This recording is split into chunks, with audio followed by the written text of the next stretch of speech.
Well, hello there, everybody. How you doing today? You having a good time? Have you considered that maybe this camera's a little too far? I'll move those, just tilt it just a little bit. And also having a fun time. Why is there a shadow there? There's normally not a shadow there. There we go. That's probably good. That's probably fine. Although I do need to be bigger if I'm going to be chatting. Speaking of chat, we should put chat on the screen. Chat, you want to be on the screen?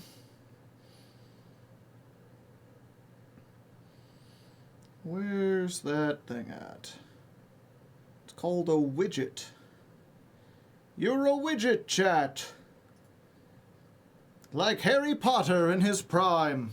Has democracy crumbled yet? No, not yet. We're still doing good. We still exist. We fighting. The light, it burns! Uber Super Sloth, thank you for the 38 months. Huh. You should be appearing... Oh, it's... There we go. Try typing some more stuff and you can appear. Ooh, ah. I immediately propose we create a two-party system in which one party actively makes things worse and the other does literally nothing. I mean, if you're a patron, you could do that.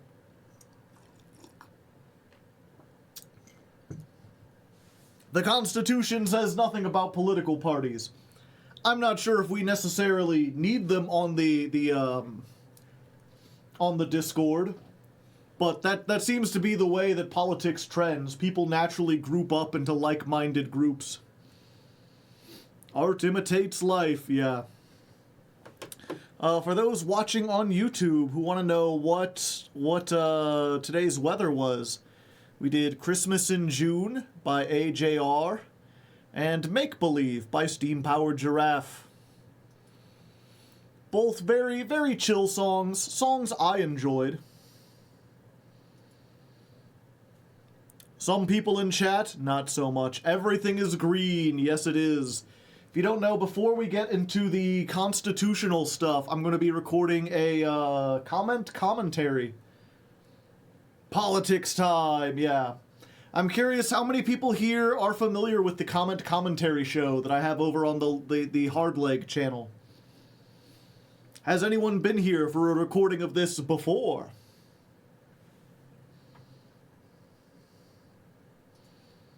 Sup? How's it going, Freddy?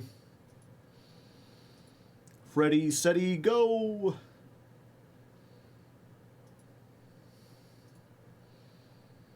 Yup.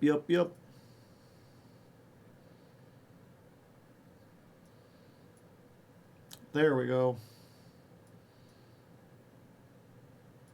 I'm doing good. How about you? You know, I exist.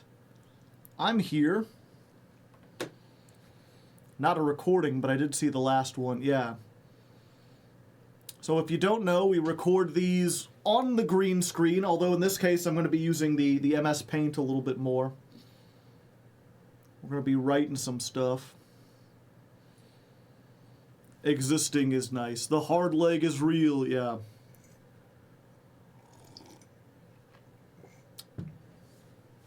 But yeah, I record the commentaries here live on Twitch. I put the green screen, and then we replace the green screen with, like, a soothing ocean. So, you know, pretend there's a soothing ocean back here, chat. I'm giving you some media training. If you've ever wondered what it's like to be a YouTuber or a weatherman, someone who has to work with a green screen, it's all about the illusion. You know... There is green back here. I can see it, you can see it, but you've got to pretend that there's an ocean back here, that it's nice and soothing. In the same way that, like, I'm looking at the camera and pretending like it's a person, like I'm looking into the eyes of someone. And, like, yes, I am talking to you, but it's not even like talking to a phone. It takes a lot of time to get used to the fact that, like, I am sitting in a room alone, staring into a black square, and pretending it's a person that I'm talking to.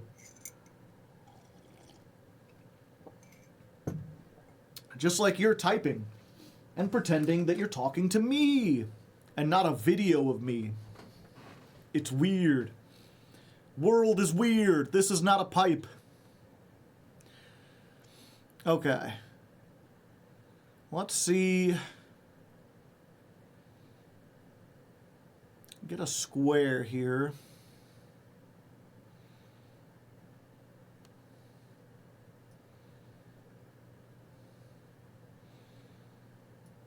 There we go.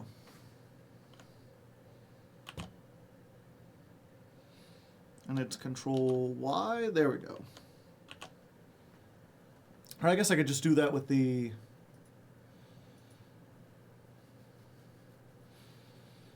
Hi, Hardleg. How are you doing today? I'm doing pretty good.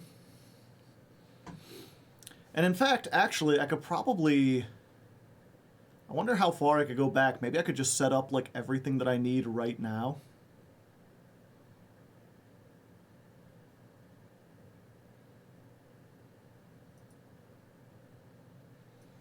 So, like, if we go here and we delete, and then we do...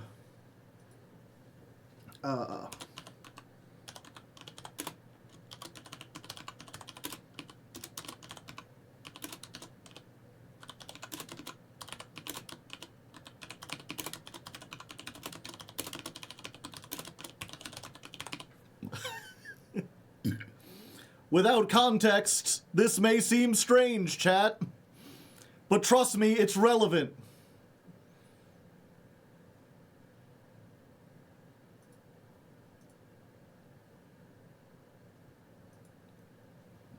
Let me look up how to write this real quick. Is it... Damn, how did she do that? Kind of based. What the heck?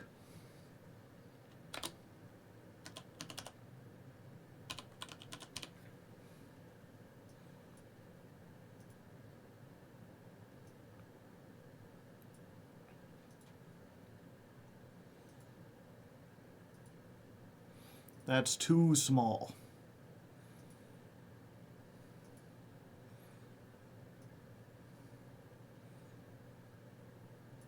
I guess that does just go 48. Yeah, that's fine. And then we do another one. Well, this needs to be black text.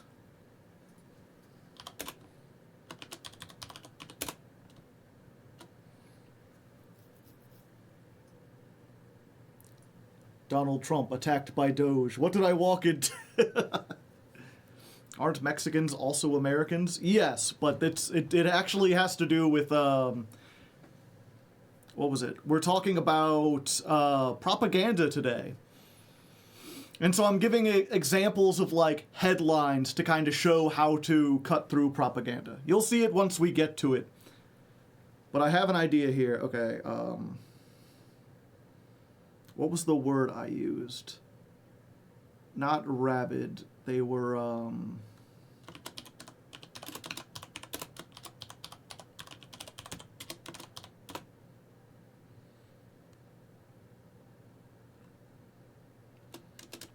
wait.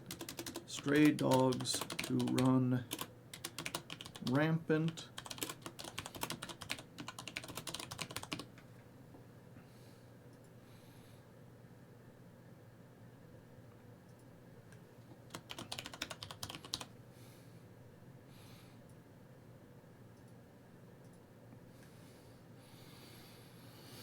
How the media lies to you, yeah.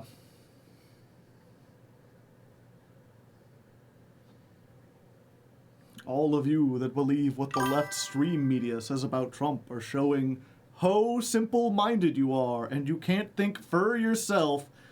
The left have been putting out propaganda on Trump for 8 years now. I don't trust someone who can't even, like, type straight.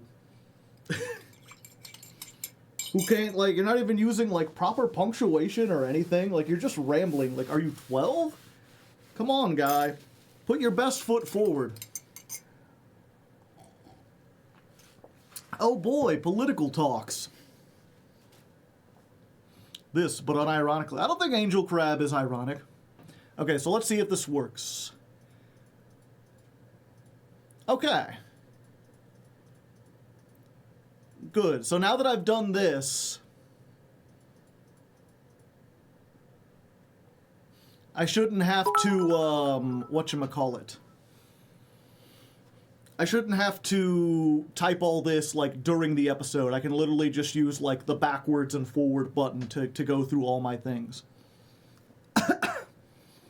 Talking about propaganda, I don't have much, but you're going to need this for the demonetization. So here's the good thing. This is going up on the Hardleg channel, which is not monetized anyway, so yeah. You know, Google cannot hurt me in a way that matters. I guess they could shut my channel down, but I don't think I'm doing anything, like, extreme enough to warrant that. Honestly, if Google shut me down for talking about propaganda, like, that would do nothing but make me more popular, because then I could go around on, like, all the social media sites and be like, I am being silenced! They won't allow you to hear my message! That's the thing, is oftentimes it's bad, like, or not oftentimes, but, I mean, we'll talk about this a little bit more once we get into the episode, but the internet is an attention economy. If you give someone attention, you only make them more powerful. It doesn't matter if it's positive or negative. The harshest thing you can do to any kind of media is ignore it. Because if you ignore it, then it doesn't spread, it wallows in obscurity, it doesn't get any attention or any engagement.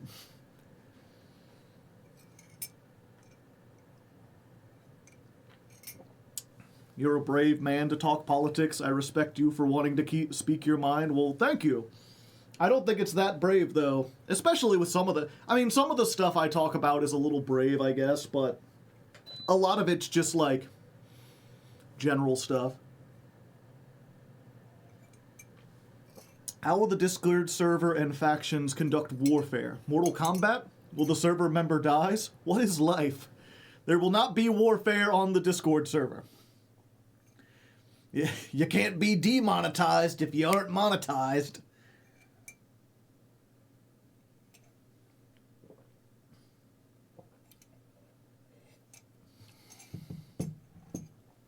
I mean, I don't know how far the current regime will go. Yeah. I don't know, I keep going back and forth, you know, I had a week where I was like, fuck, it seems like they're really just, like, going after everyone. They're starting, like, obviously they're not killing people yet, but they are purging a lot of people from the government, and that's usually how it starts. And based on Trump's rhetoric, calling people, like, radical leftists and, like, socialist Satanist and, like, enemies of the state, like, there's a chance that, like, the fact that I put out videos on socialism at one point comes back to, like, bite me, that I end up in, like, prison because of that. But also, those videos have, like, 3,000 views, so, like, things would have to get really, really bad for them to start caring about me. There's a lot of channels with, like, millions of viewers and hundreds of thousands of viewers, and they would go first. They would get more of the attention, I imagine.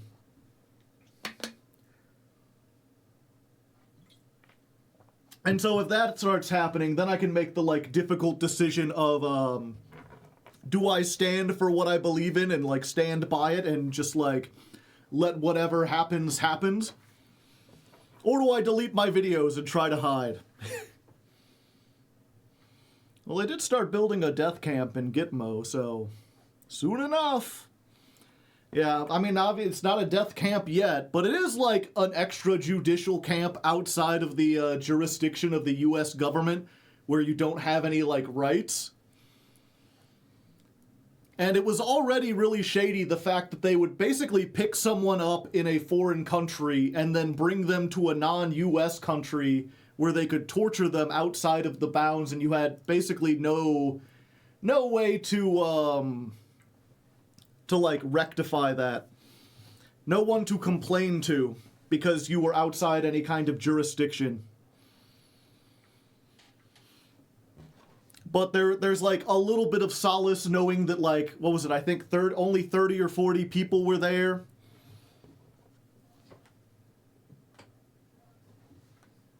I don't know. Now that I say it out loud, it's like, well, to those 30 or 40 people, it was probably, like, hellish. You know, they wouldn't be like, only 30 or 40. Our entire lives have been ruined.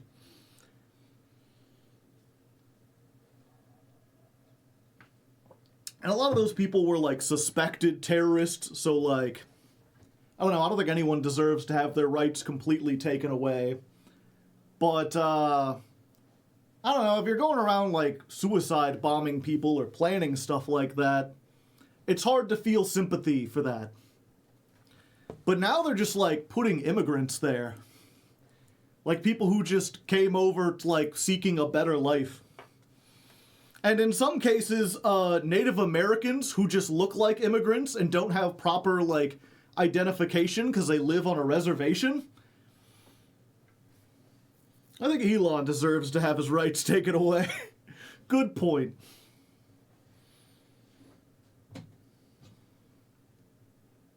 Wasn't it reported they were breaking down the physical camp? I don't know. I haven't kept up with it.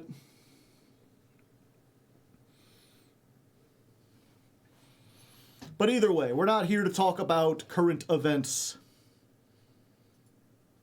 At least not at the moment. We're doing a commentary, which again, for the people just joining us, this is a show I have on the politics channel where I respond to comments that I get. You agree with that, Hardleg? Well, I mean, I agree that, whatchamacallit. I mean, obviously prisons exist. I don't agree with the modern prison in, like, the for-profit prisons that America has. But I do believe that some kind of prisons are necessary for society to function. That if people are, like, flagrantly violating the laws, and if they are a danger to other people's rights, then it's okay to curb their rights by putting them in prison. They no longer have freedom of movement. They no longer have complete autonomy. And in the case of Elon Musk, like, I feel what he's doing is very illegal. I think he's doing a whole lot of damage to society. I think if he wasn't the richest man in the world and presidential authority wasn't being pushed by Trump and they didn't have, like, all the houses of Congress, that, like, he would absolutely be in jail. Who is stopping him? No one.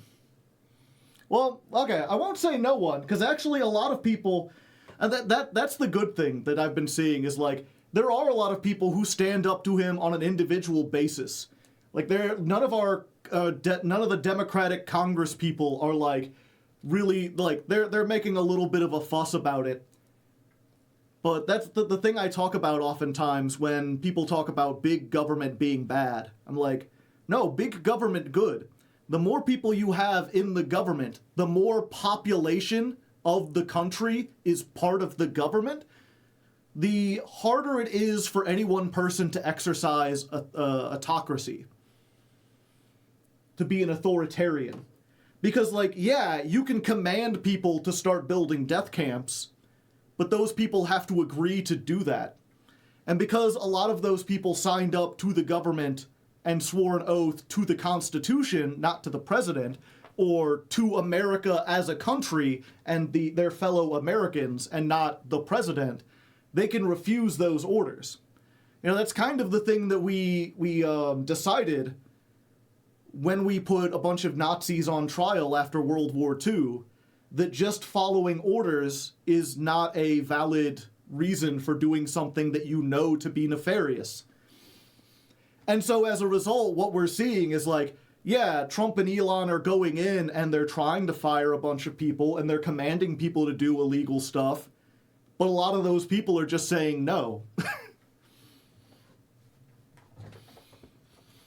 They're just like, talk to my lawyer.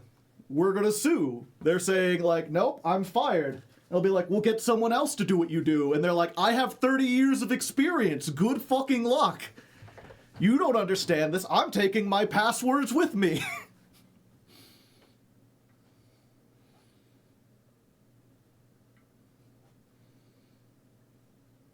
But what if I'm the autocrat? Oh, good luck.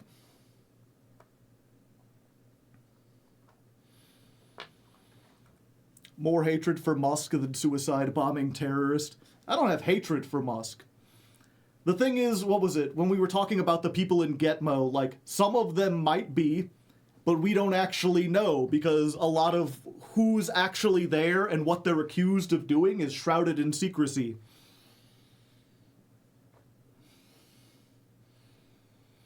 Actually, following orders was a valid enough excuse if you were low enough on the totem pole. Well, yeah. If it was follow these orders or die, then yeah. You know, if you were just like a guard and it was like, well, yeah, I could leave, and then they would put me in the camp. It was the higher up people. But that's what I'm saying. You have a lot of like unnamed, you know, the bureaucracy that Trump and Elon are so mad about. Those are the ones standing up to them.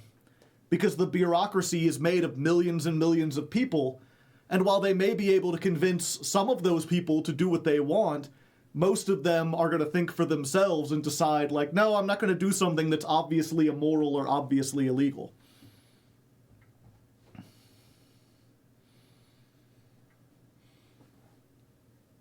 Hundreds of lives, Musk is ruining millions. Billions, it affects... Yeah, well, I mean, it depends... It's really going to depend on what the fallout of this actually is. You know, because it's one of the things why I've not talked a whole lot about current events, is because normally when it comes to stuff like this, there's some element of like, okay, we've seen this before, we can predict how this is going to turn out. Or at least, you know, give reasonable odds. 60% this happens, 30% this, 10% this. But in this case, it's really all over the place. Like, I can like Paul Atreides see into the waves of the future. There's a bunch of hills and valleys, but in the end, there's like one path where we're, you know, a new American empire hundreds of years from now. And people look back at Musk at the same way they look back at, like, Caesar. They're like, he was the brave man who came in and changed things up. Or we could be, like, the new American socialist country, or even, like, a world socialist nation that looks back at the last gasps of fascism. And he's looked back in the same, like, light that Hitler is. Or... it could be the same kind of liberal democracy we've had for 100 years, just continuing to go, and this is remembered as a weird footnote. We're like, who knows, maybe a month from now, something like makes Trump really angry, and he ends up kicking Elon out or throwing him under the bus like he does to all the people that, like, suck up to him. And then in that case, it's like, and then a bunch of his stuff gets undone, and then he just becomes a footnote of history, like literally insignificant. Musk wishes they were Caesar, yeah. IMO, Elon is above Trump. Hard to say. Great Depression seems where we're headed for sure, yeah. But again, it's hard for me to tell, because I want to say, like, one of those options... I guess the more reasonable option, based on past precedent, is that nothing ever happens. As MBT often says on his streams, you know, everyone... News, especially on social media, is always trying to make you, like, really excited and really angry, and, oh, this is going to shake up everything. And then if you look back, like, the vast majority of things don't end up having much of an impact at all. Nothing ever happens. But it's one of those things, you know, there are decades when nothing happens, and there are weeks when decades happen. When suddenly everything changes. Who knows?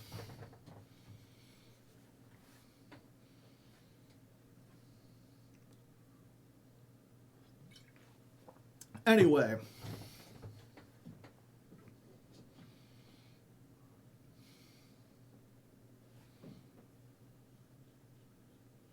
Right-wing authoritarianism is becoming, yeah. But the thing we see with everything, right, is that, like, when it comes to ideologies, it's like a pendulum. When Biden was in charge, suddenly everyone was against the Democrats, everyone was blaming him for everything, and now that Trump's in charge again, you're seeing a bigger rise. The one thing that I've seen people talking about is the fact there's a podcast called The Midas Touch. And if you don't know, Midas Touch is like, I don't know exactly I know they're like left-leaning. I don't know if they're like liberal Democrats, if they're like former Republicans who are just like not as far right as Trump is, or if they're like out and out like leftist socialists or Marxists or whatever. I've seen them a whole bunch on Twitter for the last, 10 years, and they just started a podcast, and that podcast is now the number one in the world. It beat out Joe Rogan. Green screen is bleeding my eyes. Yeah, sorry, we'll get something else.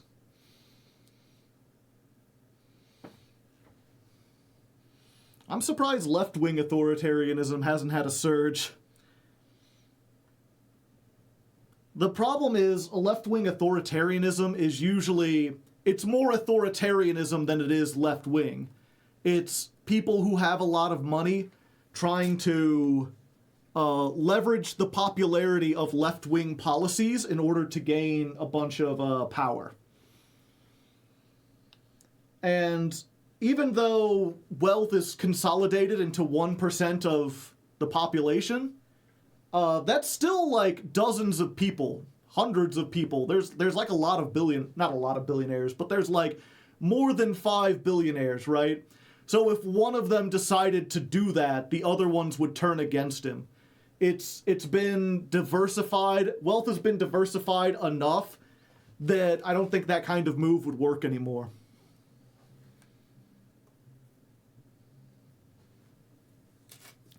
But anyway. Let's go ahead, let's clear the chat, put some, nice beach.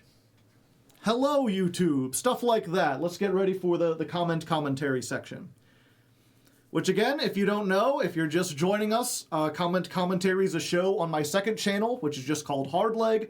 I talk about more political and philosophical stuff.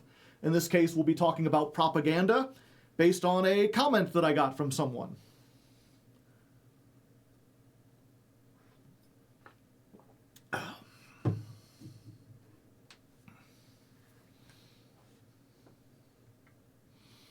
Hello, Hardleg. Howdy, YouTube. Nice beach.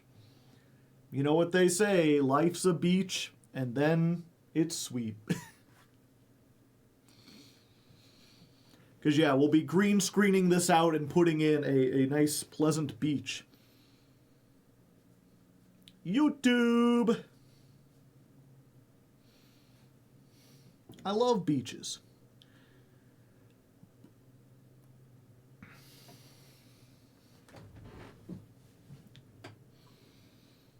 Come on, you could do more emotes than that, chat. Get some cats in the chat. Get some smiley faces.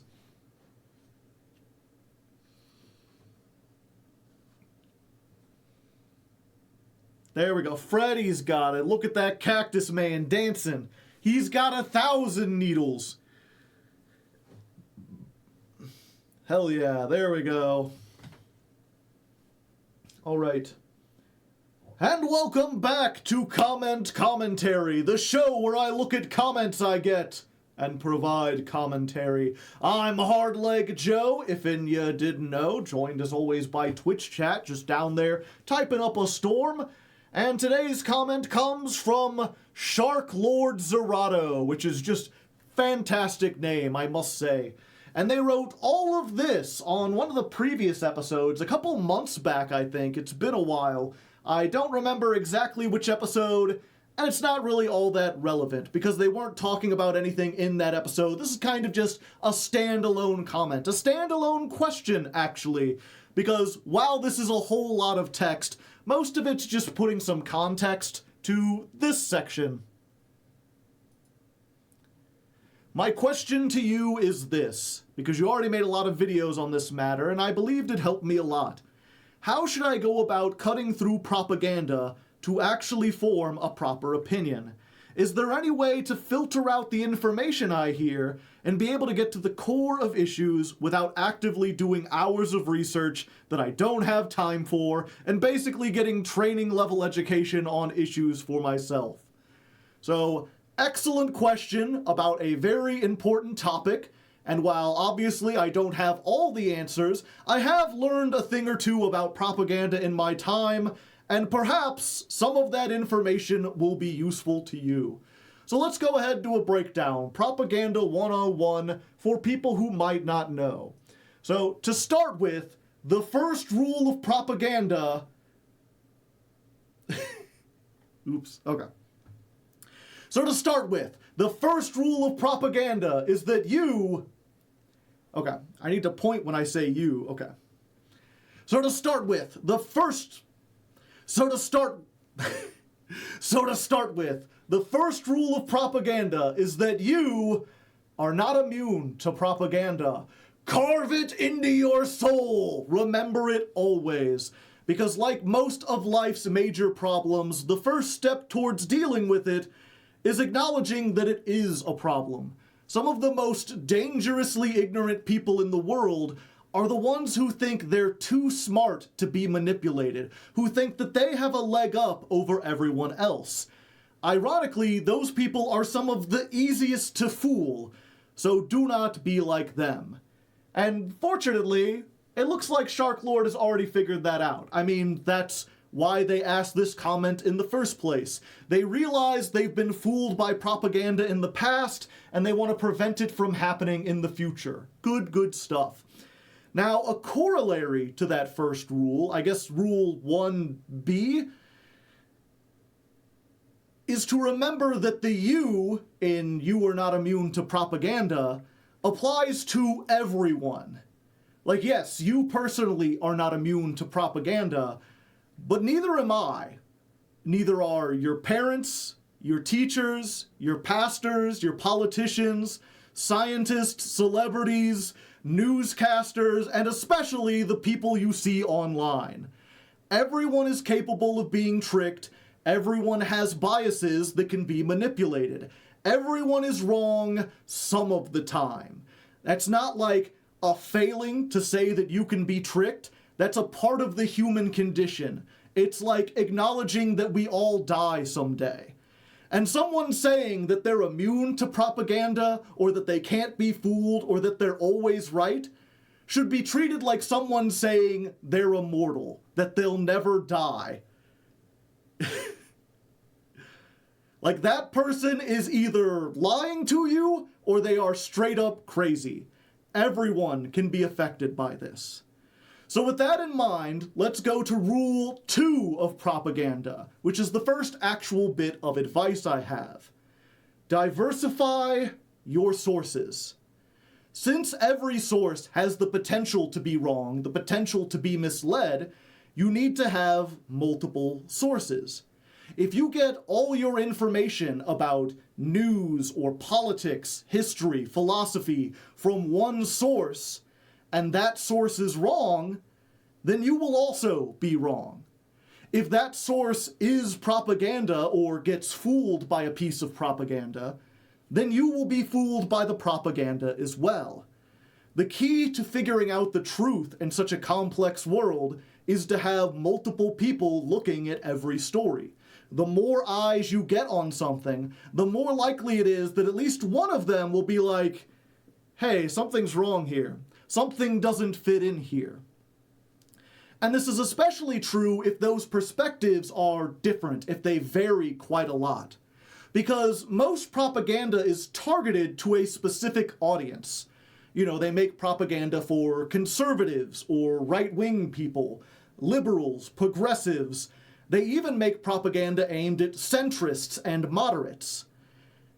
So if you have two sources, but both of those sources are moderates, then it's likely that the same propaganda that fools one of them will also fool your other source. That's why it's important to have different sources that look at it from a different angle, because the propaganda that works on moderates won't work on liberals, and vice versa. Talking about diversity right out the gate, yeah. Now it may sound, okay.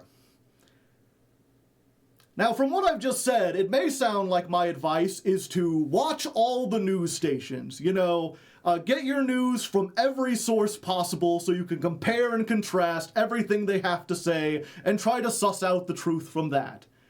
And no, that I don't think that's a very good idea. One, watching that much news seems like a great way to speedrun mental illnesses.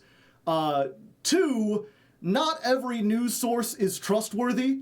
And while I'd like to go into that, that could be a whole other video on itself, like how do you even know if something is trustworthy? But most importantly, going back to our comment here, they didn't just want to see past propaganda, they want to know how to filter information without doing hours and hours of research. No one has time to watch all the news stations, or even a majority of the news stations. We have lives to live, we have things to do. So how can you cut through the propaganda? How can you diversify your sources without spending every waking day talking about politics? And there is a technique to do that. It's called lateral reading, or horizontal research, depending on where you hear about it. Now, I do want to give a little disclaimer. This should not entirely replace doing like a deep dive research. Being able to figure out like from a newspaper what its sources are and tracking those down, I think is a skill that you should learn, and it is still the best way to kind of get to the truth. But this is good enough and reasonably fast. It's something you can learn to do and put into practice in like 10-15 minutes. And to show you how that works, we're going to give you a little example.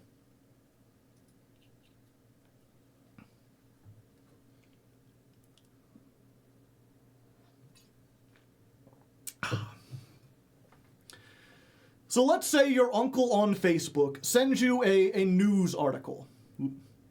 So let's say your uncle on Facebook sends you a news article, and the headline reads, "Mexican president sends rabid dogs across border to attack Americans." That's quite the claim there. Seems like it might be propaganda, or at the very least biased. But how do you know for sure? How do you check without doing a ton of research? Okay. Let me try that segment again. All right, so let's say that your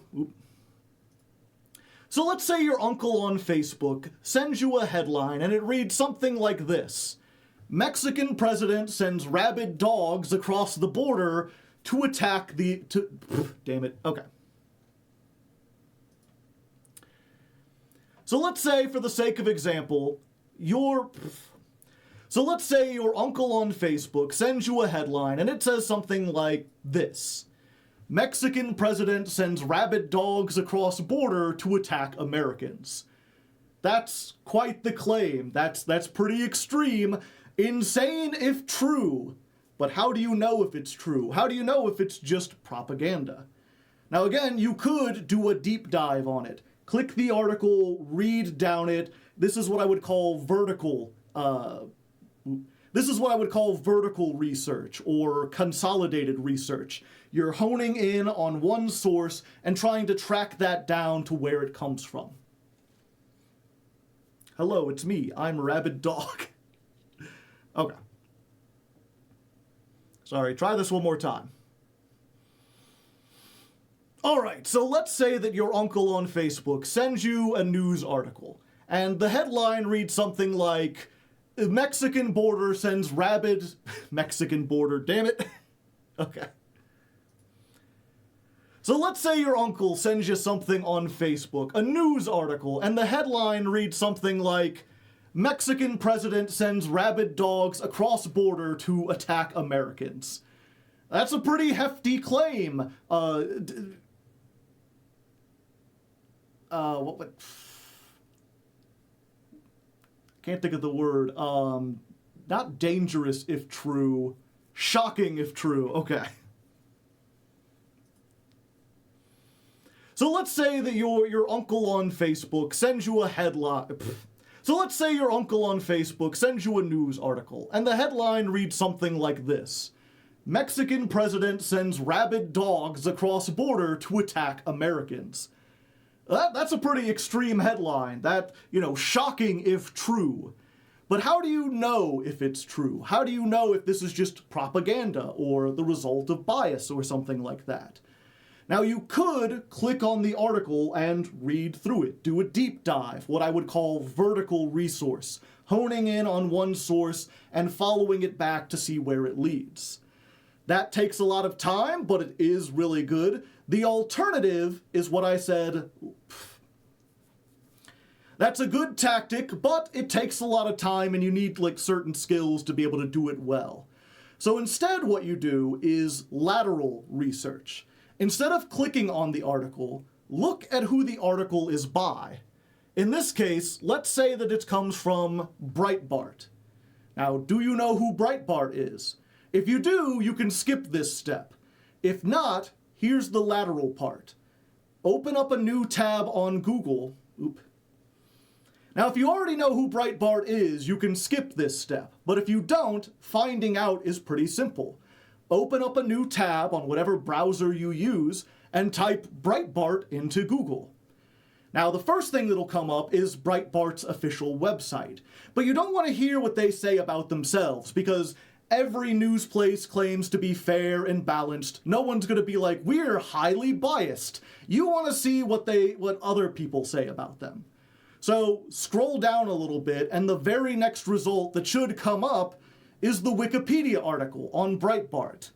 And obviously that article is several pages long, there could be a lot of reading, but the only information you need is in the first paragraph.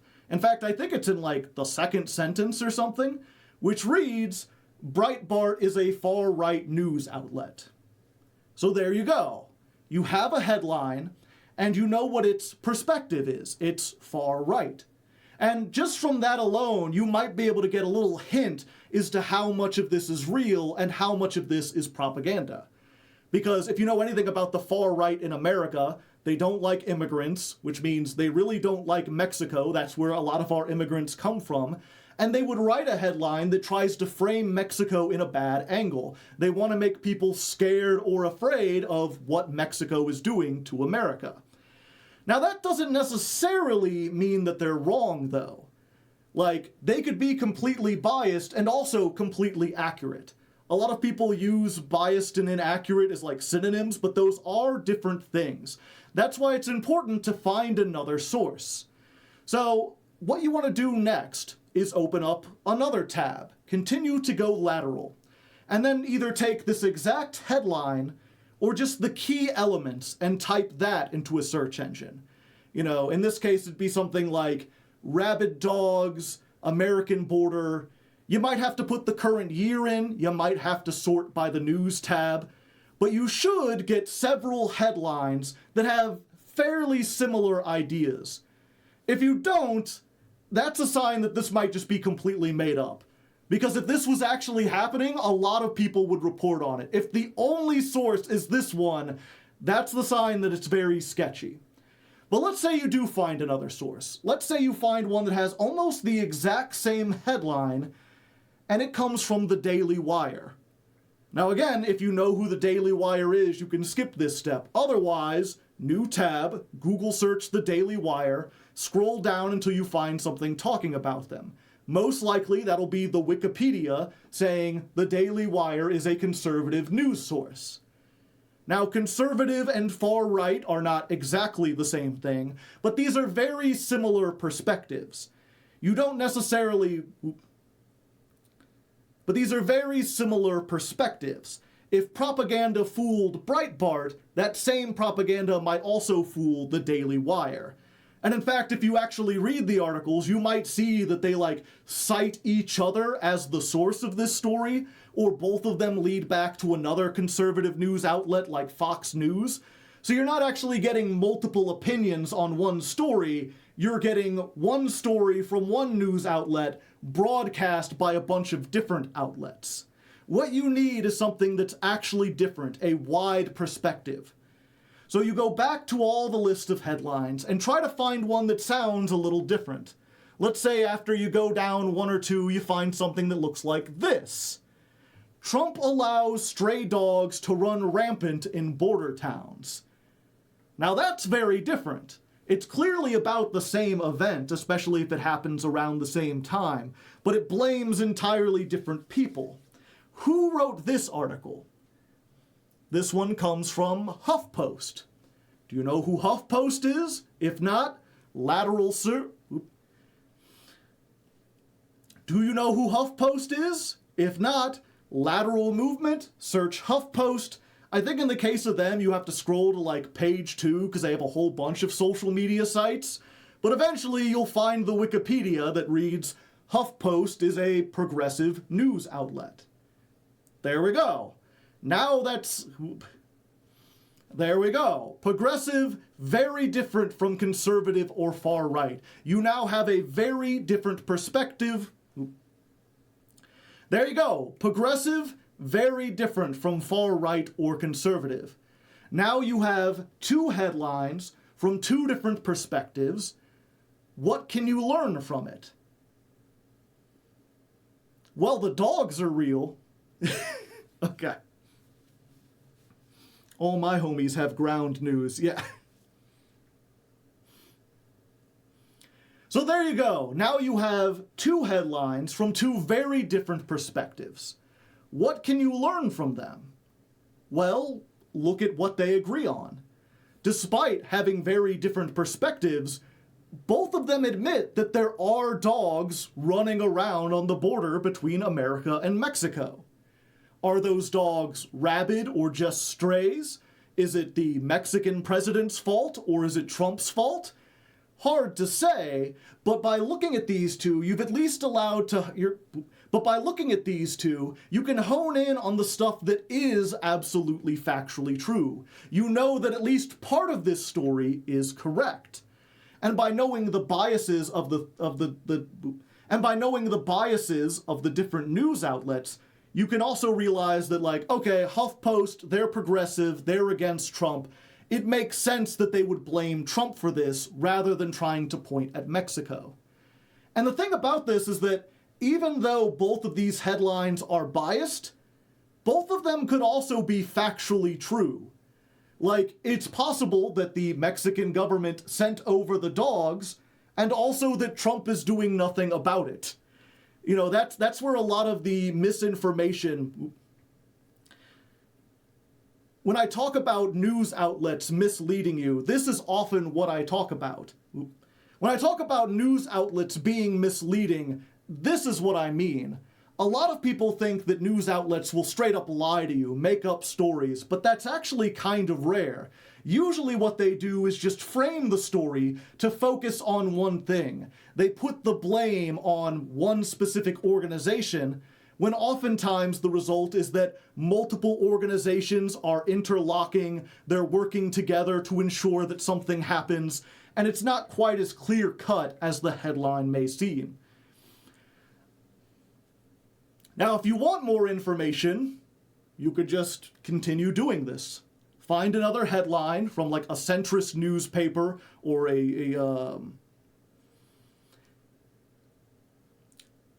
you could just continue doing this. Find another headline from a centrist newspaper or from a foreign newspaper. Those are often really good. See what the BBC has to say about American politics. That'll get you a real outsider perspective. Reuters is also a pretty good suggestion. But of course, the more you do this, the more time you spend on it, the more likely you are to get into a point where, well, if you're spending this much time, you should just go ahead and deep dive research on it. But in the case of this, unless you live in one of those Mexican border towns, this story probably doesn't affect you. But by doing this, you can at least get enough perspective to understand that it might not be as clear-cut as your uncle first made it seem when he sent you this article. Both bought out by Big Cat. Yeah.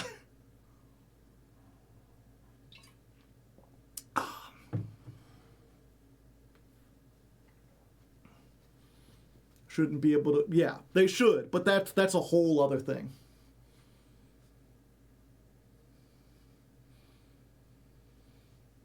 Reality is anti-trust. Yeah. That's a whole other thing.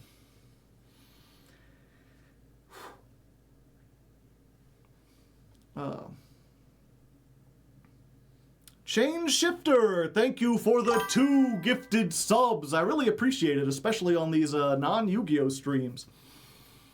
Glad that I can appeal to people despite not complaining about Max C.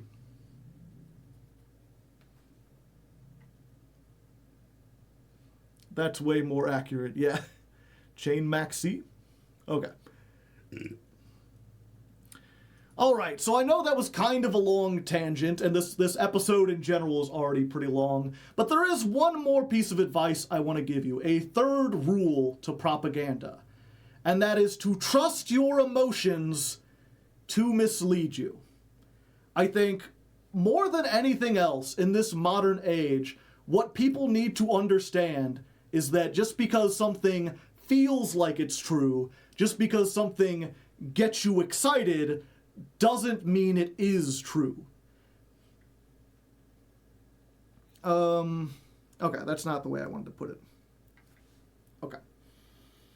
Alright, so I know that was kind of a long tangent, and this video is already growing kind of long, but I do have one more piece of advice for you, the third rule of propaganda, which is to trust your emotions to mislead you.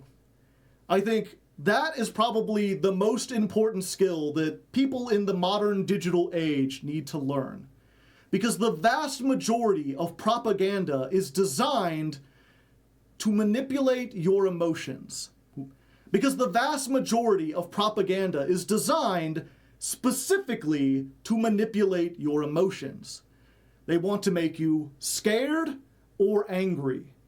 Because if you read something and it makes you afraid or outraged, then you're not going to think about it. You know, the logical part of your brain turns off and you just act. And you know, when I say it like that, it makes it sound like people are going out and doing stuff. No. All they want you to do, all the propaganda creators need you to do, is like, or share, or leave a comment, or comment to someone else, or tell someone else about the story. Because at the end of the day, propaganda is like a virus. In the same way that a virus takes advantage of your natural body, in the same way that a virus takes advantage of your body's natural responses, it makes you have a bunch of phlegm so that you cough it up and spread the virus to other people. Propaganda makes you angry so that you'll show that to other people and spread the propaganda. It's like a virus of the mind, which that phrase has been ruined by the woke mind virus, but that's really what propaganda is. It's an idea that spreads itself to other people, usually by being so scary or so infuriating or so exciting that you can't help but show it to other people. The woke mind virus, yeah.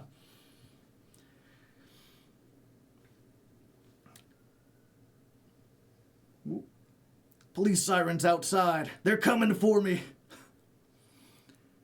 Now, I should be clear. I should have a little disclaimer. When it comes to the real world, when it comes to natural situations, your emotions are a lot more trustworthy. Obviously, they aren't always right, but like, if you get invited to a party and you don't know anyone there, and something about the party seems odd, the vibes are off, you start to feel uncomfortable, you start to feel scared, get the hell out of that party. You know, the whole system of emotions, the whole reason you feel fear is to warn you away from danger. If your body, if your mind is subconsciously picking up on cues that are telling you you might be in danger, you should probably listen to them. But that can't be said for the online world, because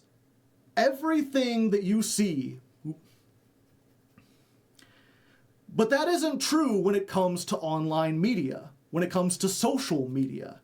You have to remember that when you're watching something online, everything you see, every single thing has been manufactured by someone. It has been put in front of you for a specific reason. You know, if you see a post on Facebook of your friend telling about their day, it's because they're lonely. You're not lonely. You know, if you see a post on Facebook or Twitter or Blue Sky of your friend just telling you about their day, it's because they want to socialize. They want to, like, interact with more people. If someone posts a funny picture, it's because they laughed at it. They want to make you laugh. So if you see an article that makes you angry or afraid, it's because someone wrote that article in such a way to make you angry or afraid. So that's what I mean by trust your emotions to mislead you. If you see something and it makes you infuriated, then you need to trust that someone wanted you to be infuriated, that they're trying to get you to act, they're trying to manipulate you. And that's when you need to start doing research. That's when you need to start thinking laterally.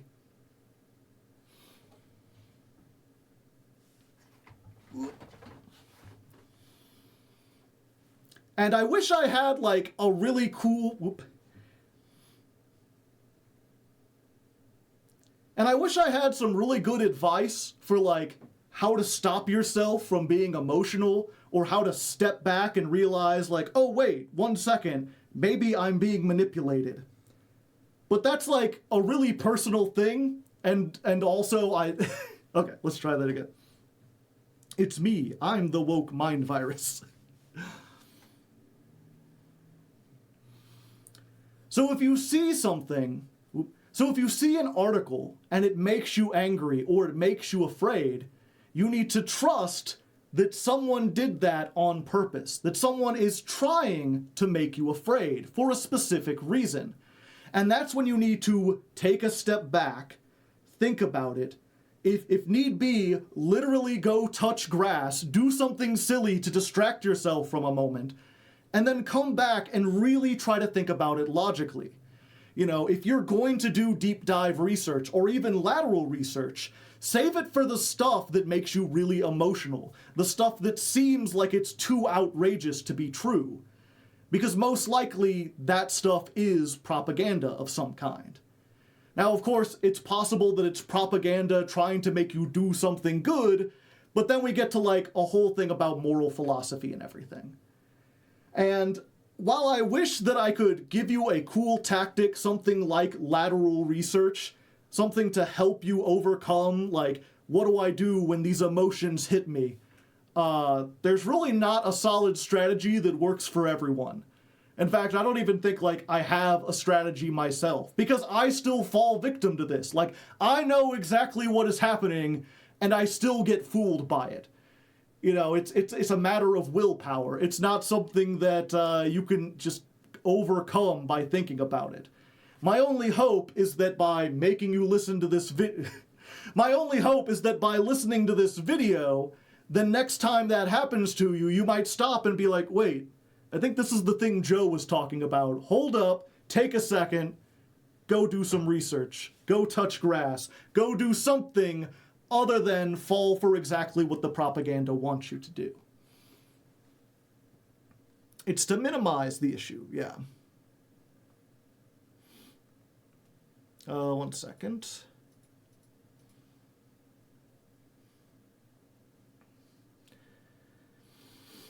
But anyway, at this point, I'm kind of rambling, but hopefully you learned a thing or two. Hopefully you found this information useful. So thanks again to Dark Lord Zerato for posting this comment, for giving me an excuse to talk about this very important topic. Okay. Oh, I shouldn't have the highlighted. Okay, let's try that again. But yeah, that's pretty much all I wanted to say. I know I got a little rambly there at the end, but hopefully this will be useful to you. Hopefully you learned a thing or two. I mean, that's why I'm here after all. You know, all media is made for a reason, and my reason is to hopefully make people think a little bit more clearly. Hopefully make the world a slightly better place. So thank you again to Shark Lord Zerato for commenting, for giving me an excuse to talk about this very important topic. Sorry it took so long to get to your comment, but hopefully this helps you as well. And thank you all for watching. You know, if you like this video, if you like what I'm trying to do, remember, you know, do the engagement things. Like, comment, subscribe. You know, it is really weird. I purposely kind of hamstring myself. I try not to make you scared or afraid in the hopes that honesty will get people to subscribe. So far it hasn't worked, but who knows? Maybe it'll catch on. Maybe eventually people will, like, get sick of constantly being afraid and scared all the time, but who can say? Either way, if you have a comment of your own, whether you disagree or you have a question or just anything on your mind at all, feel free to leave it below, and maybe next time you can appear on Comment Commentary.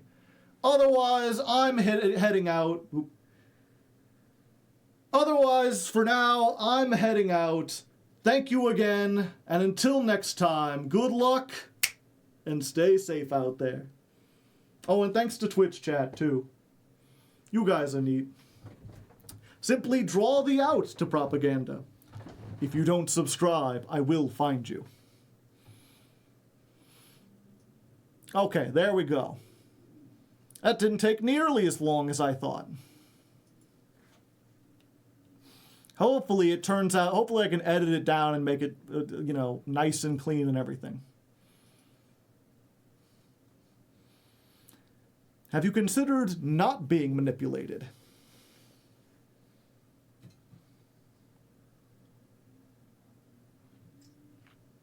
Joe, if I touch grass, I can't research. You research after you get back.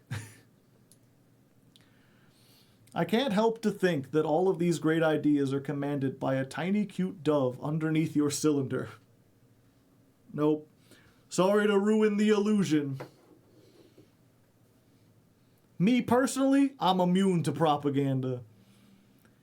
If I think it, it must be right. I'm too smart for that.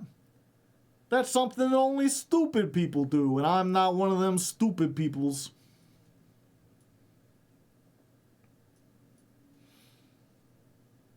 Have you considered putting a rat under there? Possibly. Perhaps. Alright, give me a second. Let's go ahead and line things up. Ooh, ah. This is what you came for. Heavy is the crown. Or asked for? I forget. Okay, chat, you are blocking the text. Where is it at? You're going up here. Behave. I don't want you falling on my head now or anything. My ads tell me I am, yeah. I mean, that's the, you can turn off the YouTube algorithm, you know. You don't have to get like recommended views or recommended stuff or tell YouTube to remember what you're doing. Personally, that's the way I like to do things. I like Critter's hat. Yeah, it's pretty good. That was made by the artist formerly known as Softleg before we broke up. Are we complaining about Max C now? No, we're not doing any Yu-Gi-Oh stuff today.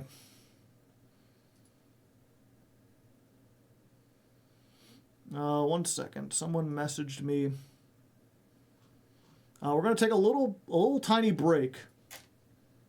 I am going to make a sandwich real quick, and then we're going to talk about the Discord Democracy Project, which there's not a whole lot to talk about. Most people didn't seem anything interesting.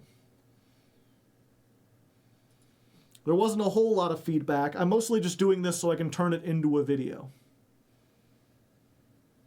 So give me a moment. I'm going to go make that, and in the meantime, I'm going to give you... Nope, not that one. Stop. I'm gonna give you a little song to listen to.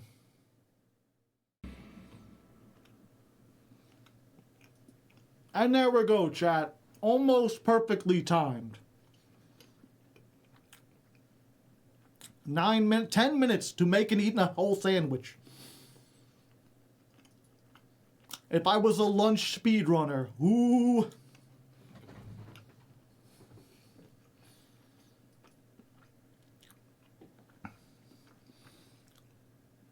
All right.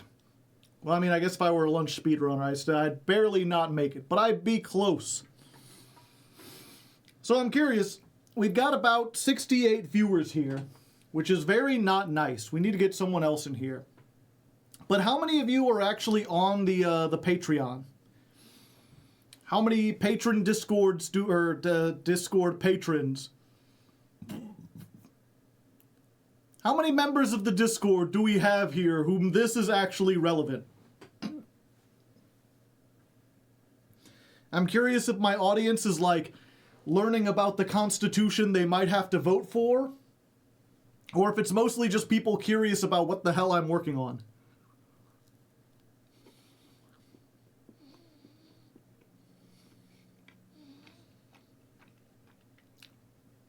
I'm on the Patreon, but I can't figure out how to get into the Discord. Send me a message on Patreon. Be like, can I get the Discord link? And I will send you the Discord link.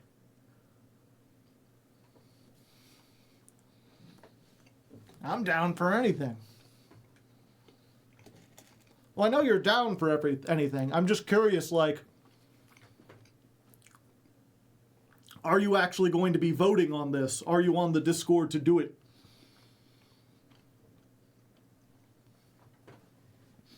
Or are you just like Twitch fan only?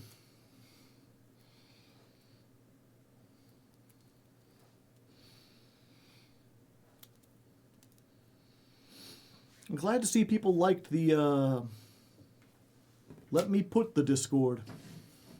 Put? Where are you putting it? Hopefully nowhere lewd. I don't want to hear nothing about that.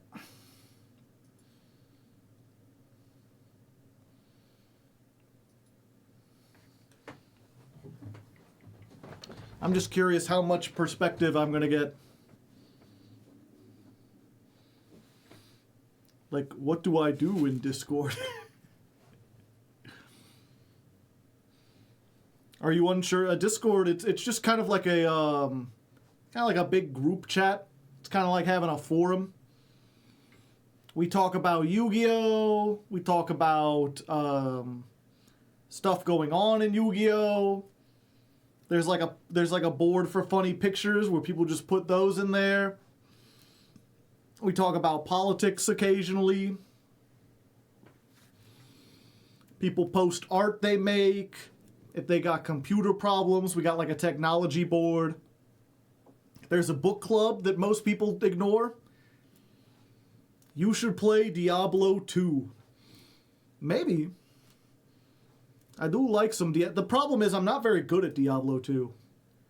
Diablo 2 is a game that I play like for fun. And I feel like if you're going to play something on stream, you got to be like really good at it. Especially if it's an older game like that. Like if it's a new game, people don't necessarily expect you to be good. Or if you're like Master Yapper who could talk about anything, you're solid. But I don't think that describes me. Like when I play Yu-Gi-Oh, I'm not like a master of Yu-Gi-Oh, but I'm good at it and I talk about what I do so people understand it. Alternatively, you could be very bad at it and it's funny. I think people don't get that much enjoyment from it.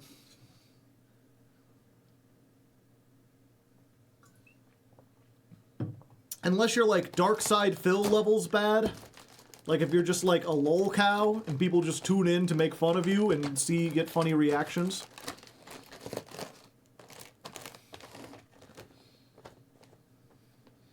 It's a very chill experience, is it? It's the perfect yapping and playing game.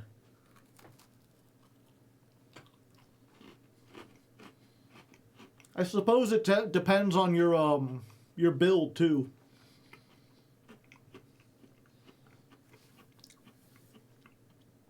Like if you're a necromancer, you can just kind of stand in the back and let your skeletons do the work.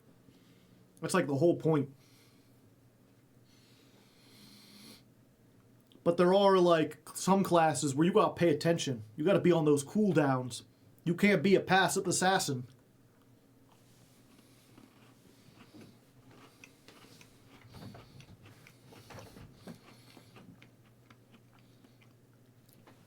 I do always like the Diablo ideal of paladins, where like they just kind of by standing around people, they bestow them on buffs. So they're literally like, why is homie in the group? He's got good vibes. You just kind of stand in the center of everyone and chill. Oh, you're already a pro.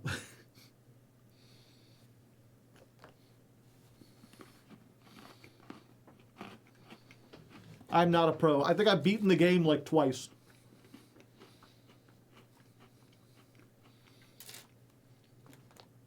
Pros don't play the hard stuff. Are paladins hard? You just got to get over leveled. Just stand around with spikes on. Drink a whole bunch of healing potions.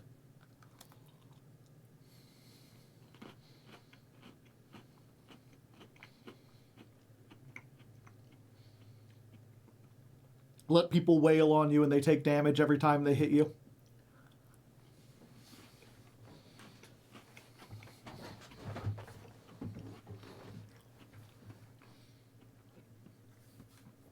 No Path of Exile 2 players. Yeah, I don't know anything about Poe. Poe!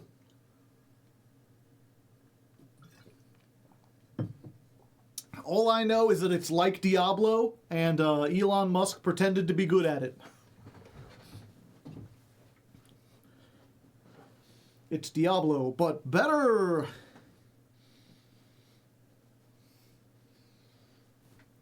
You can't really build a paladin wrong. Well, if you play solo, you can build a paladin wrong. And that's the thing, is like I never played Diablo with like a group. I had friends who were like really into it and they tried to drag me along a couple times, and it was just like I was just like the entire thing was an exercise in trying to keep up with them, and they were just like running past everything, and I was like, but the loot, and all they care about is like the purples and orange. They're just like speed running through everything. So my experience was walking past like a bunch of dead bodies and then being made fun of once I finally caught up with them. But on that, like, yeah, if you're just a paladin and you're playing on you're playing multiplayer, then it's like, yeah, you do just kind of like stand around. If you're on your own, having an aura doesn't do a whole lot.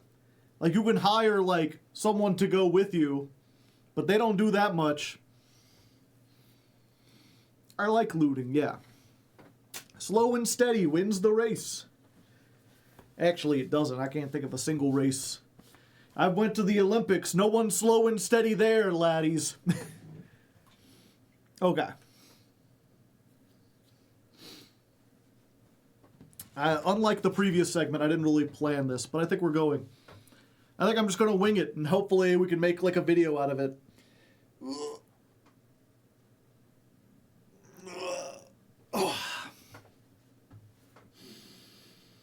Oh, well, hello again. Welcome back to the Hardleg Discord Democracy Project. If you missed the last video, link down in the description. TLDR, I'm turning my Discord into a democracy. We're going to be voting on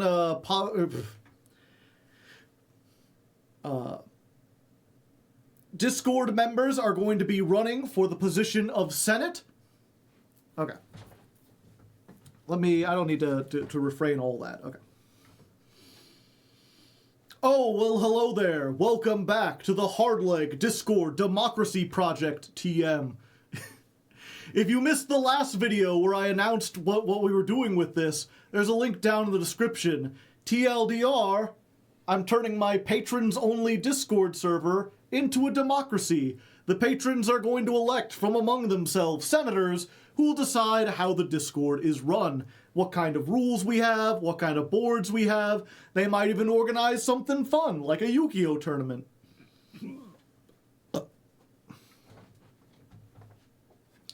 Now, of course, like any virtual democracy, the cornerstone of it is a constitution. I wrote this up last week, but we still need to have it. Now, like any democracy, virtual or otherwise, the cornerstone is the Constitution, which I realize a lot of people, especially outside of America, but even inside America, unfortunately, don't really know what a constitution is or what purpose it serves.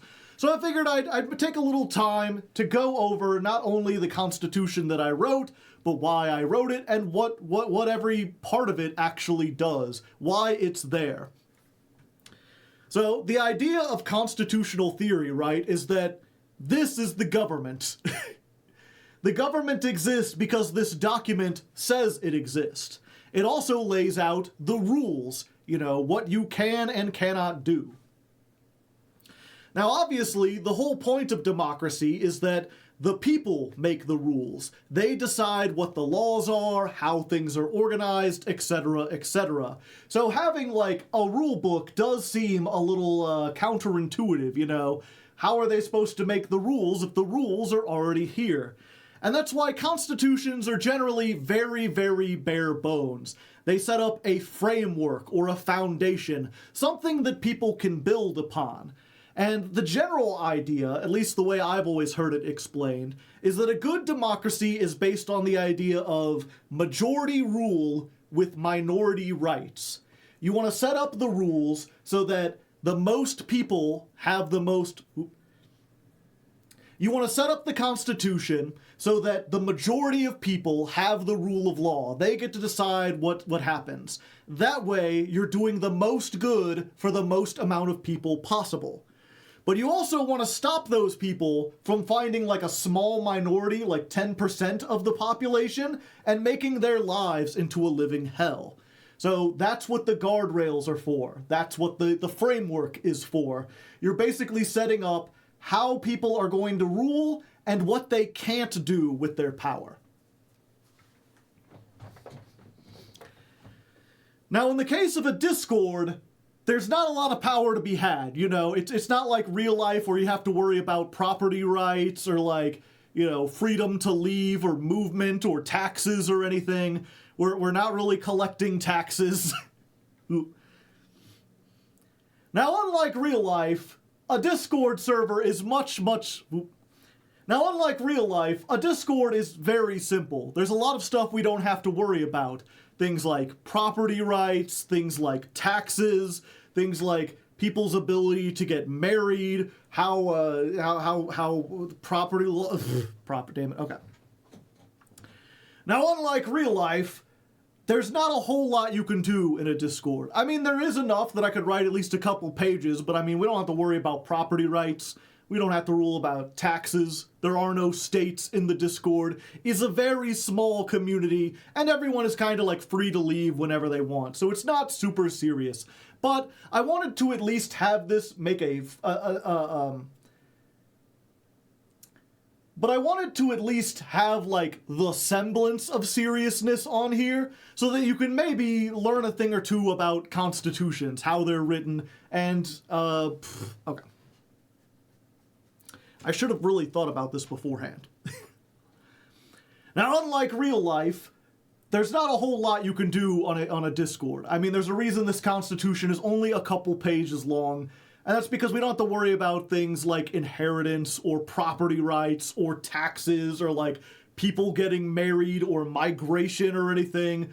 Things are fairly simple. I tried to at least give it the air of being professional, something that if you don't know anything about constitutions, maybe you learn a thing or two about this, it have some neat stuff to it.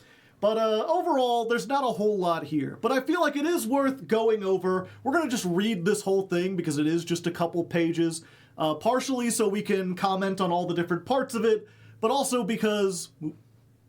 Okay. get this one more. I'm rambling. I need to be concise. Now, unlike real life, there's not a whole lot you can do with a Now, unlike real life, there's not a whole lot you can do on a Discord server. You know, this constitution is very brief. It's like 3 pages, because we don't have to worry about, like, inheritance or property rights or taxes or immigration or anything like that. It's fairly simple. That being said, I did try to give it an air of, like, professionalism. I tried to have it be very consistent in the way it was worded, and worded in a very particular way to kind of avoid rules lawyering and stuff like that. So for some people, this still might be a little bit difficult to read, which is why I'm making this video. I'm going to read over it, explain all the different parts, and that way all the people who don't want to sit down and read 3 pages, well, now you got a hopefully entertaining video. And I guess Twitch chat is here too. They're awfully silent, but you know, maybe they'll chime in. Who knows? Keep your eye on the hidden window.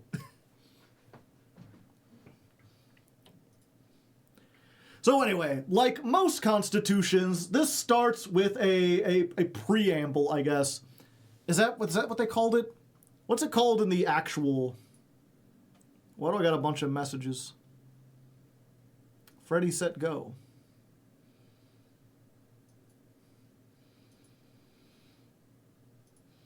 What's it called? U.S. Constitution.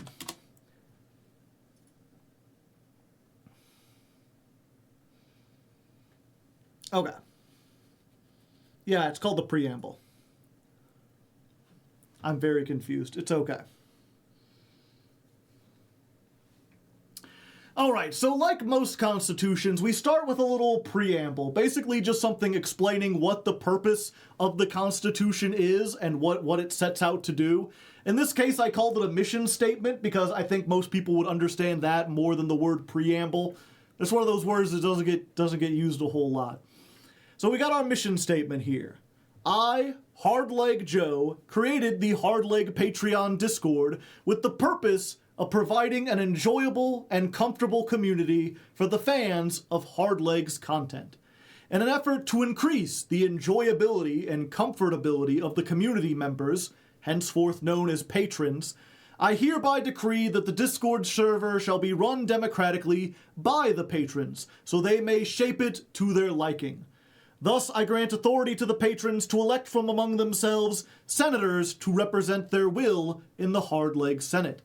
These senators will have the following powers: to make rules for the server, henceforth known as hard laws, to decide what channels exist as well as their layout, to decide what roles exist and what permissions those roles bestow, to grant and remove roles from individuals, and to declare server-wide holidays and organize events. They may do these things so long as it serves to make the server more enjoyable and more comfortable for the patrons, and so long as it does not shift the server's focus too far from Hardleg's content. So these things, I've obviously put them in like... So these I've obviously underlined, I've made them bold, but I wanted to make this as clear as possible. If you could... Now obviously I've bolded these, I've underlined certain things, and that's because I want to make this part as clear as possible. The whole point of having this democracy, of having this constitution, is to make things enjoyable and comfortable for fans of my content. Those are like the 3 core ideals. You know, if you look at a regular constitution, usually it's like justice and liberty and stuff like that, but that's people's entire lives. You know, here, it's these 3 things. And so, if we ever have like a constitutional crisis, if people are ever like trying to figure out like, you know, is this law constitutional? Does it fit? Is it allowed to be... So, you know, if we ever have a constitutional crisis for whatever reason, if someone proposes or even passes a law that completely... Okay. So, you know, if we ever have a constitutional crisis, if there's ever a question like, you know, is this law going too far? Does this change something fundamental about the server? ask these questions. And I had a couple people when I announced this, and they're like, you know, it'd be really funny if they turned your server into a Pokemon server. They can't. That's against the Constitution. The Constitution states that the server has to be about my content, or at least tangentially related to it. Like, obviously, we can have, like, other boards that talk about general life, or talk about, like, funny pictures, or music, or whatever, but you're not allowed to delete all the Hardleg related stuff from the server. You've at least got to make an attempt to do stuff. And the same thing, there's people talking about, the same thing, there's people theorizing, like, what if they make things miserable for everyone? What if the Constitution ends up, like, turning the Discord into a hellhole that people don't like? Well, then it's violating the Constitution. You're supposed to make things enjoyable. They're supposed to be fun. You're supposed to make things comfortable. Now, you notice I don't actually, like, define those in strict language, and that's because I'm trying to avoid rules lawyering specifically by being vague. You know, if I say, like, enjoyability means this, this, and this, people will find some loophole to work around it. By just having this vague sense of, like, if something is enjoyable, it's just kind of inherently understood. You like things or you don't. We can argue about it, we can disagree, and whether or not something is enjoyable will be up for debate. But you've at least got to have the pretense of doing that. You know, if it's clear the majority isn't having a fun time, if they don't like what's happening, or if you're making something that is just completely diverting my Discord to another person's content or something, well then clearly you've gone off board. So do you have a final say? Yeah, we'll see that. Enjoyability is kind of abstract. Yeah.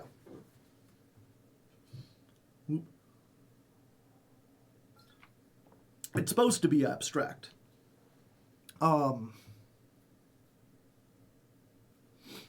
Okay.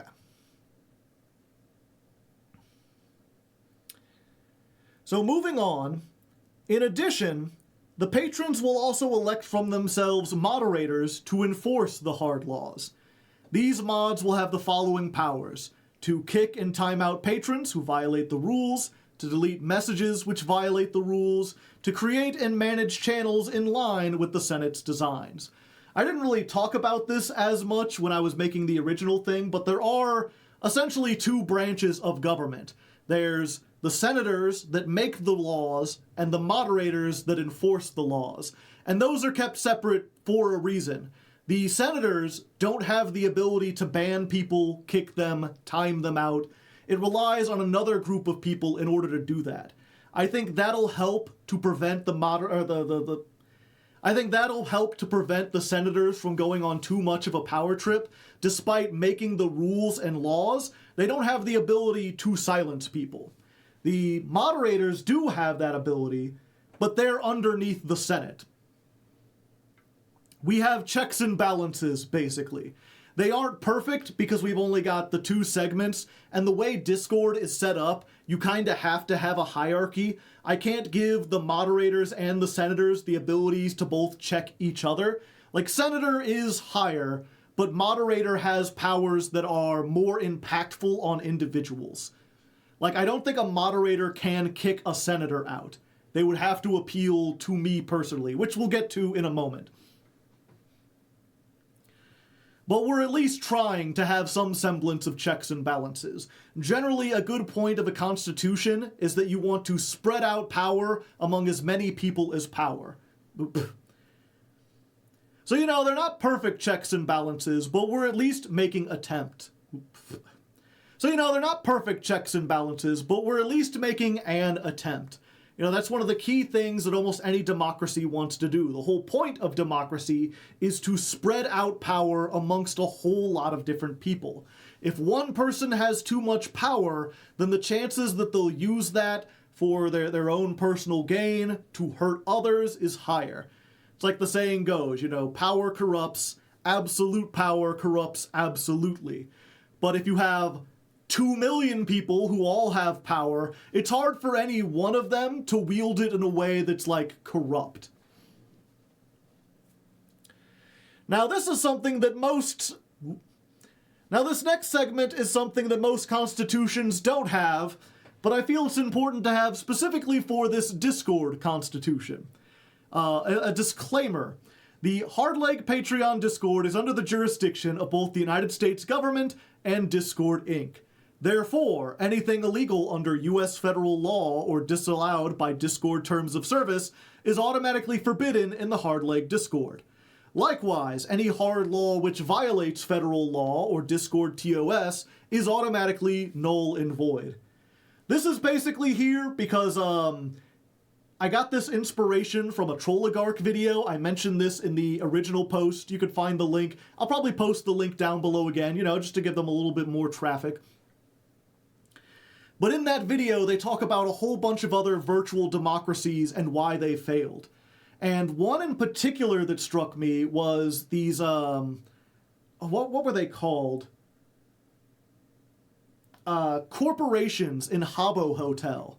Which Habbo Hotel is like this little simulated chat room. You can make real money with it, so there's high stakes. The corporations often have these big constitutions that are set up with a lot of legal jargon about jobs specifically and whether, like, how money is exchanged. But they don't have any sort of, okay. Let's try that again. So this segment is here specifically because a portion of... Now this segment is here specifically because a part of the Trolligarch... Now this segment is specifically here to avoid something that I saw in another video. I think I mentioned in the okay. Now this segment is here specifically to avoid something I saw in another video about virtual democracies. I mentioned in the first video I made about this, I was inspired by, I gotta do this without saying Trolligarch. Okay. Or not Trolligarch, without saying video 10 times. Alright, so this segment is specifically here to avoid a situation that I saw in a Trolligarch video. I mentioned this last time, but that video inspired me to do this in the first place. It's about all these virtual democracies that failed. And one of them was a democracy run on Habbo Hotel, a corporation where you could actually, like, make real money.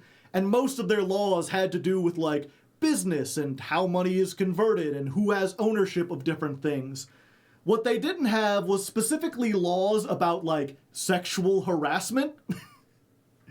They had a whole bunch of stuff about, like, if you're accused of a crime, you have all these, like, protections, you have the right to a jury trial, you have a right to have the evidence seen and everything like that. But they didn't bother to make anything about, like, real-world crimes because they didn't think those things would happen. And then one of their presidents got accused of, like, sexual harassment and I think grooming or something. It's wild stuff. Again, check out the video down below if you're interested. Needless to say, their own judicial system prevented them from kicking them out of the corporation because they hadn't violated any crime that their constitution had thought of, even though they were probably violating the crime of whatever country they lived in. So this is here just to be like, no, you're not allowed to do anything illegal. You're not allowed to violate TOS. You can't make it legal to say, like, the N-word on the server. I'm pretty sure that goes against, like, hate speech on Discord in general.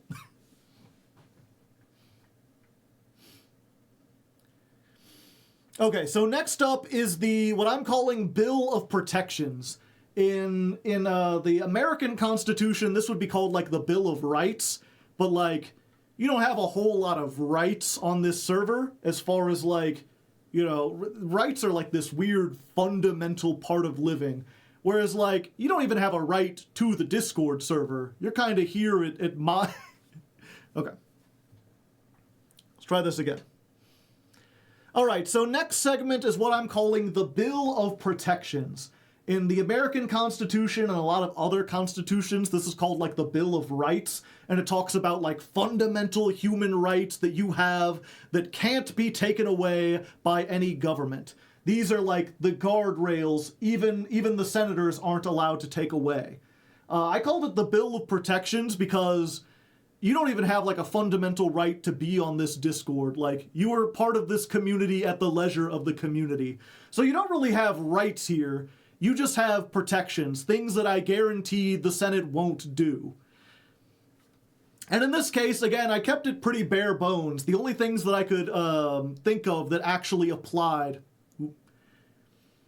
And, in this case, I kept it pretty bare bones. Things that I just thought would apply to a Discord specifically. In the real world Constitution, there's stuff like freedom of the press, freedom of speech, the right to bear arms, the right to a religion or whatever. And those aren't really relevant when you're talking about like a virtual democracy. Like, how would you even bear arms? It doesn't make sense. So we've just got a couple things here. So the following protections are guaranteed by this Constitution and may not be infringed upon by the Senate or the moderators. No hard law shall discriminate against patrons on the basis of race, religion, ethnicity, sex, sexuality, or gender. We might add some more stuff in there, but at the moment I think that covers most things that people could be bigoted about. No hard law shall be made which restricts the patrons from constructively criticizing the government or its politicians. That's essentially free speech. You have the freedom to criticize the government. You're not allowed to just like hurl slurs at them though, because that would violate TOS, and you don't have the freedom to say whatever you want, but you can't be like silenced just for saying the government sucks or you want to see changes or you don't like how things are run. That's something that I think needs to be protected in order to have the government still be responsible to the citizens. No patron may be punished by the moderators without good reason. Obvious, don't abuse your power. And any patron who is permanently kicked by the moderators has the right to appeal that kick to the Senate. Again, just another check and balance. If the moderators decide to boot you from the server, you do have one appeal to the Senate. Now, in addition to the Bill of Protections, I also have a Bill of Duties.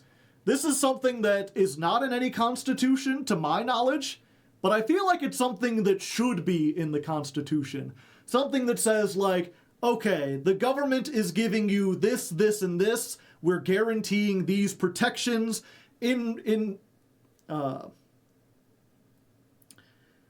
segment that says, okay, the government is giving you these, this.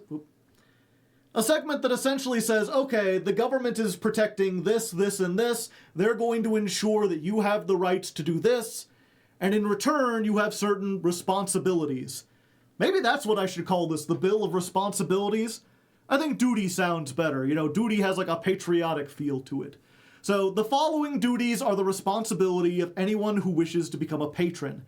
Failing to do your duty is punishable by being kicked from the server. So basically, you have this responsibility. If not, you're no longer a patron and we just kick you out. Then you no longer have the protections. So it is the duty of every patron to donate to the Patreon. Only Hardleg himself may offer exceptions. So that's just there to make sure that people taking over So that's just there to make sure the people taking over So that's just there to make the senator... Okay. So that's just there to make sure that the senators don't pass a law saying that the Discord is now like a public server, or that they could just allow all their friends to come in to vote. Like, no, you have to go through the Patreon. I think that's a great way to keep trolls and such out of the government, keep this from getting corrupted. Make sure that you have to at least show some sort of initiative towards liking the content. And then I have an exception for myself because, like, I have a bunch of special guests, like other YouTubers and old friends of mine who used to be on the channel, who are in the Discord, who aren't patrons. I think there's like 12 of them or 15 or something. They're not big, and I'm not sure if I'll allow them to vote. Maybe I should put that into the Constitution. I can't imagine them swinging things very, very, Okay. I'm getting distracted again. Okay. So that's just there, essentially, to make sure that the Senate doesn't pass a law that turns my Discord into a public Discord, or, like, allows a bunch of their friends or alts to get on so that they can sway democracy. By putting this into the Constitution, it ensures that only the patrons are allowed to be here, that it remains a community based around my channel and my content. It is also the duty of every patron to be truthful.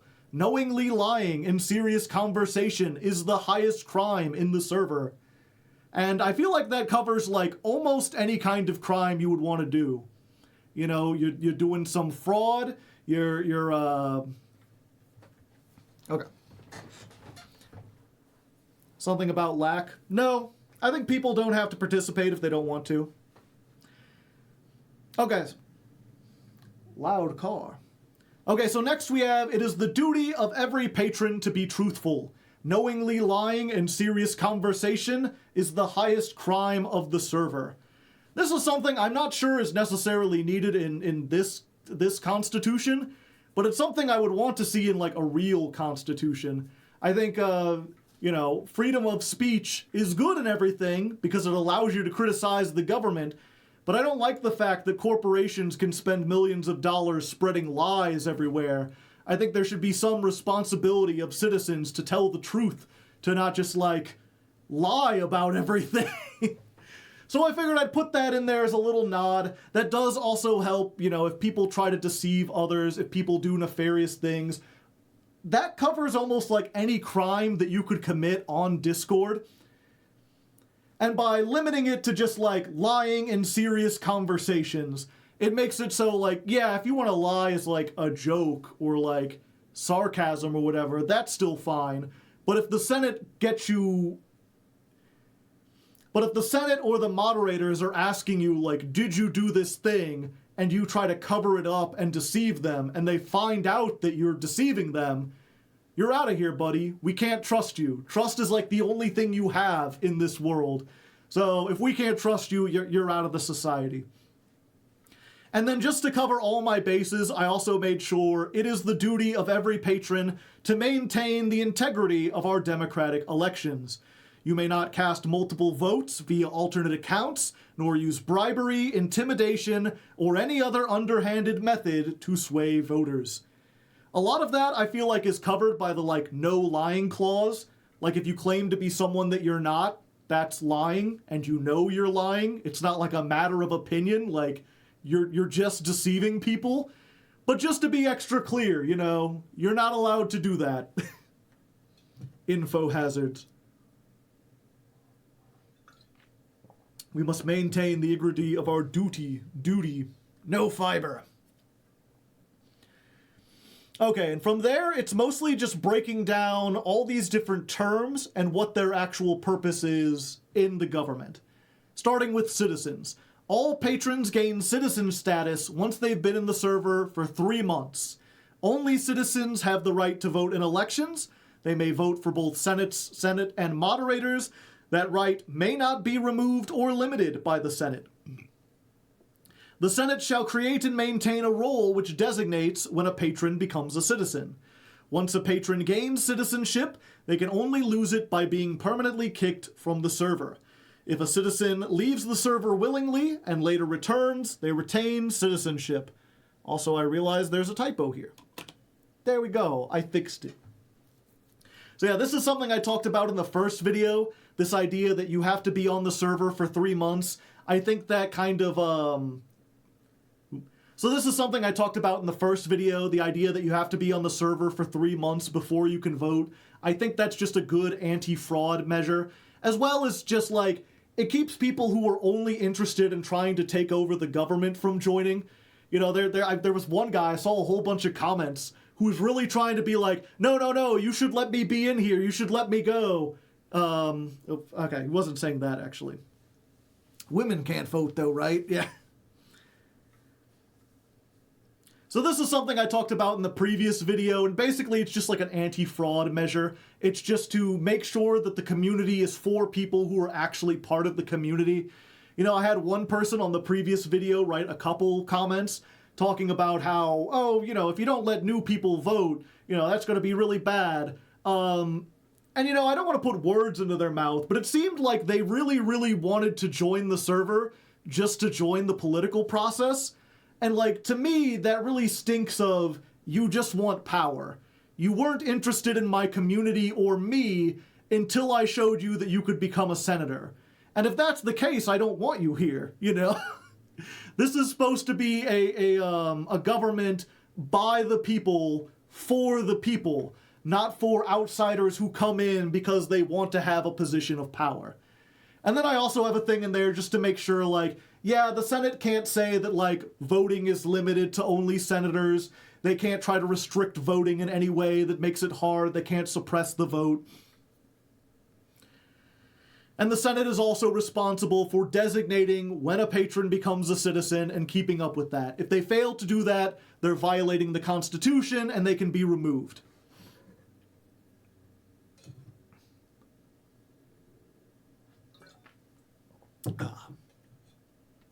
After that, we have the Senate. The Senate is a council of democratically elected patrons who have the ability to pass hard laws and generally organize the server as they seem fit. They shall accomplish this democratically using whatever method they deem appropriate, so long as every sitting senator is allowed to participate in the process. So I didn't really like... Oh, whoops. I just realized I went too far. Damn it. Okay. Okay, so next we have the Senate. The Senate is a council of democratically elected patrons who have the ability to pass hard laws and generally organize the server as they seem fit. They shall accomplish this democratically using whatever method they deem appropriate, so long as every sitting senator is allowed to participate in the process. I didn't want to micromanage, like, how the Senate works. That's actually kind of how it works in real life. Like, the senators kind of have the ability to manage how they want to do votes and whether or not they allow filibusters and all that stuff. That'll be up to them to pass the laws and decide whether or not they want to do it. As long as they do it democratically, like, they can't pass a law that says one senator has the ability to make all the laws. I'm not sure how they would accomplish that or something, but, you know, this makes it clear. You have to keep it democratic. You have to allow every senator to have some sway. Exactly how you do it, up to you. In addition to making hard laws, the Senate is responsible for interpreting the language of the law. If they cannot come to a consensus on the meaning of a law, they may appeal to Hardleg. So normally this is done by the judicial system, but I don't think we need a judicial system because there's only like 500 people here and having a third branch of government would just be unweighty. I'm still not sure if we're going to be able to find like as many senators as we need to manage this server, so we'll see. We can always add a judge system in later if need be. Senators are also the keeper of roles, responsible for adding and removing roles from patrons. They may partially delegate this ability to bots if they wish, with the exception of the moderator role, which they must grant or remove manually. The Senate may not create a role which supersedes the senators or the moderators, nor may they pass a hard law that grants moderation powers or lawmaking powers to another role or patron. This is something that I was inspired by a little bit of feedback, because we did get someone who commented in the Discord, and I should give them a little shout out.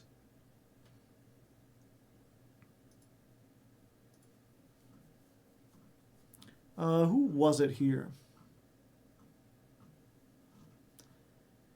It was Smorgy Neo. They were asking specifically, like, could the Senate create, like, another subsection of itself? Could they create, like, an organization to run tournaments for them and give them the power to, like, make boards or give roles and stuff? And the answer is yes, but they can't make, like, a Senate 2 that has the same powers that they have. They can't create another role that has, like, the power of the Senate and the moderators combined and then give themselves the role. They, like, whatever power they delegate has to be less power than they already have. Additionally, there shall be one senator for every 75 patrons on the server. At the moment, I think that means there will be 7 senators, so a very small chamber. Senatorial elections will happen once a year. If a senator resigns or leaves the Patreon or is kicked from the server, the Senate must hold an election to replace them within 30 days. In order to run for Senate, a patron must be on the Patreon for at least 6 months. Senators shall be elected by the citizens using single transferable vote, and a senator cannot also serve as a moderator simultaneously. this is just general stuff. I don't think much of it needs explanation except for maybe the, like, you must replace them within 30 days. That's to make sure they don't, like, impeach a bunch of senators and then keep them from electing new ones so that, like, a council of 3 can just hold power. Like, at most, they can do that for 30 days, and then they gotta get another one. It's in the Constitution. What is single transferable vote? That's a different kind of voting system that you may be useful. We'll talk about that more when I make a video about elections, assuming that this gets ratified in the first place.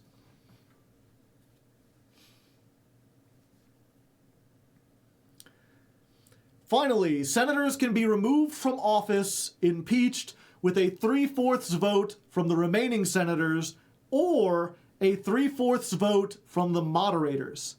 Senators can be impeached for the following: violating federal law or discord terms of service, violating the Bill of Protections or the Bill of Duties, obstructing the political process through inactivity, trolling, or stalling, cheating the political process through voter intimidation, voter suppression, bribery, sock puppets, fraud, or deception, or using senatorial powers in a way not sanctioned by the Constitution or hard law.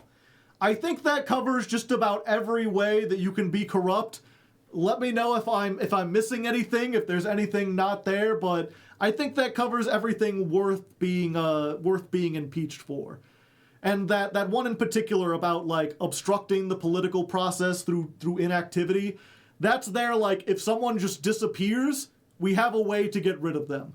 Technically, you know, oh, well, they haven't logged on for 3 months or whatever. We could just kick them out and replace them with someone else.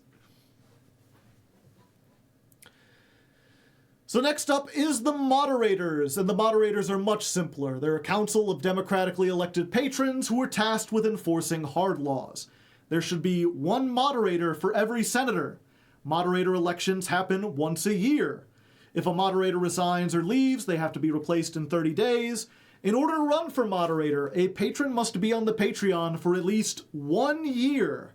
And then, just the same, they have to be elected using single transferable vote, and if they're accused of breaking the rules or abusing their power, their case will be reviewed by the Senate, who will decide on an appropriate punishment based on current hard law. So the moderators act as like a tribunal for the Senate. The Senate acts as a tribunal for the moderators. They both have the ability to impeach each other, essentially. And the moderators, I put a much longer time limit on for them to be...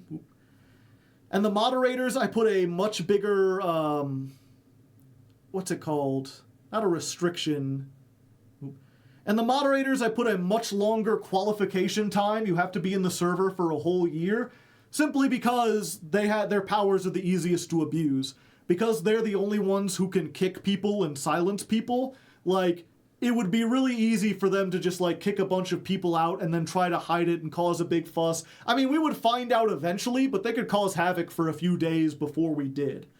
So I want to make sure that, like, if you end up being a moderator, you have to really be in this for the long haul. Like, if you want to spend a whole last year just to try to, like, sneak onto the server to become a moderator, like, congratulations, you earned it. Good job. The Senate's a little bit more open. I don't want to make it so long that, like, it's only the old heads. I want newer people to be able to do it. So we say 3 months to be a citizen, another 3 months you can be a senator. That seems fairly fair to me. I am the Senate? Not yet, you're not.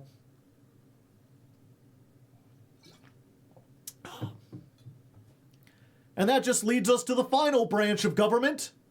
Me. Hardleg. I, Hardleg, am the server owner. As such, I technically have final say over everything that happens on the server. I retain the right to veto any hard law, ban any patron, and remove senators and moderators from office. That's something that I don't necessarily want in here, but it's just kind of a practical reality. I can't give up server ownership to the Senate. We would have to give it to, like, one person. I'm not sure if we could transfer it every year. And it's just not practical, it being my responsibility coming from my Patreon.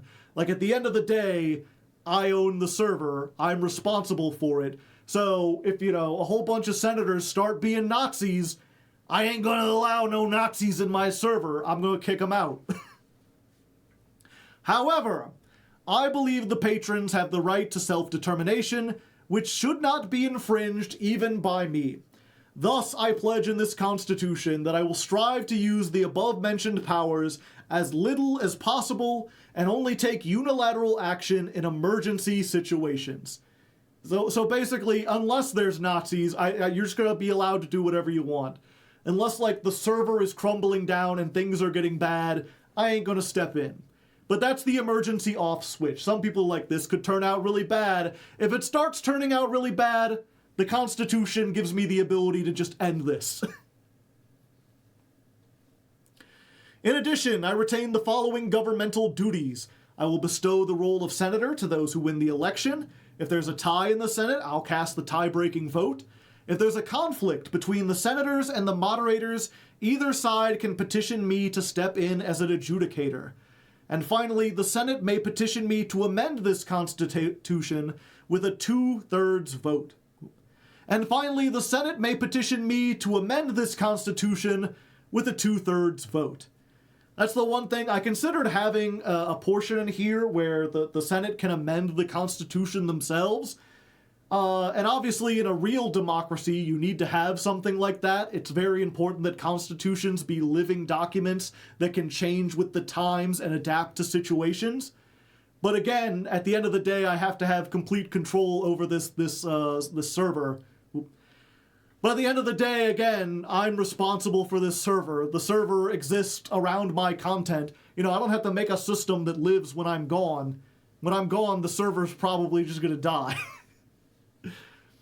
So I just put it in there that the Constitution can change, but you gotta run it by me. If a bunch of you really want it to change, and you have an idea, and that idea isn't like, change the Constitution to allow Nazis in, or change the Constitution to make it non-Patreon,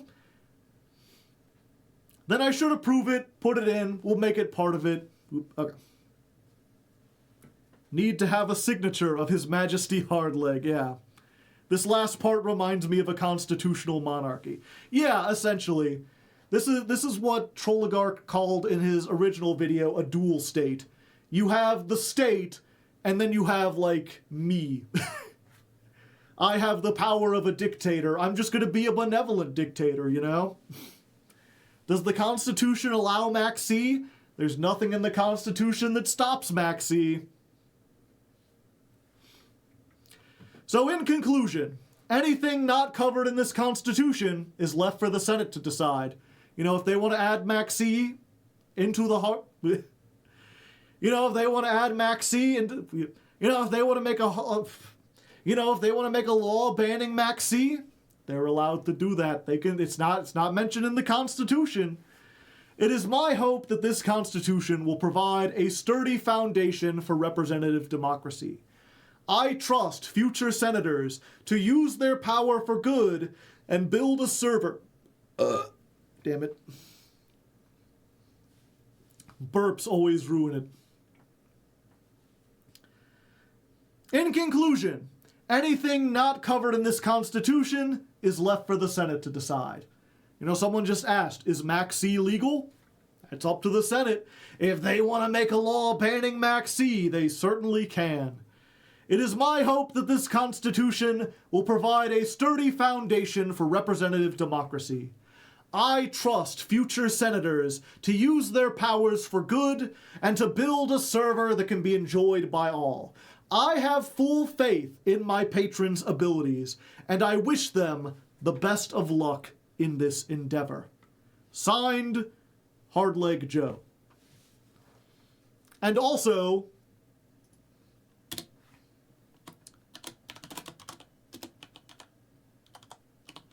the patrons, question mark? The patrons, question... The patrons, question mark, question mark? Because here's the thing. I mentioned this in the last video. I probably should have mentioned it at the start of this video. But this... The patrons, question mark? Okay. The patrons, question mark? Because here's the thing. I mentioned this in the previous video, and I probably should have mentioned it at the start of this one, but this Constitution is not official.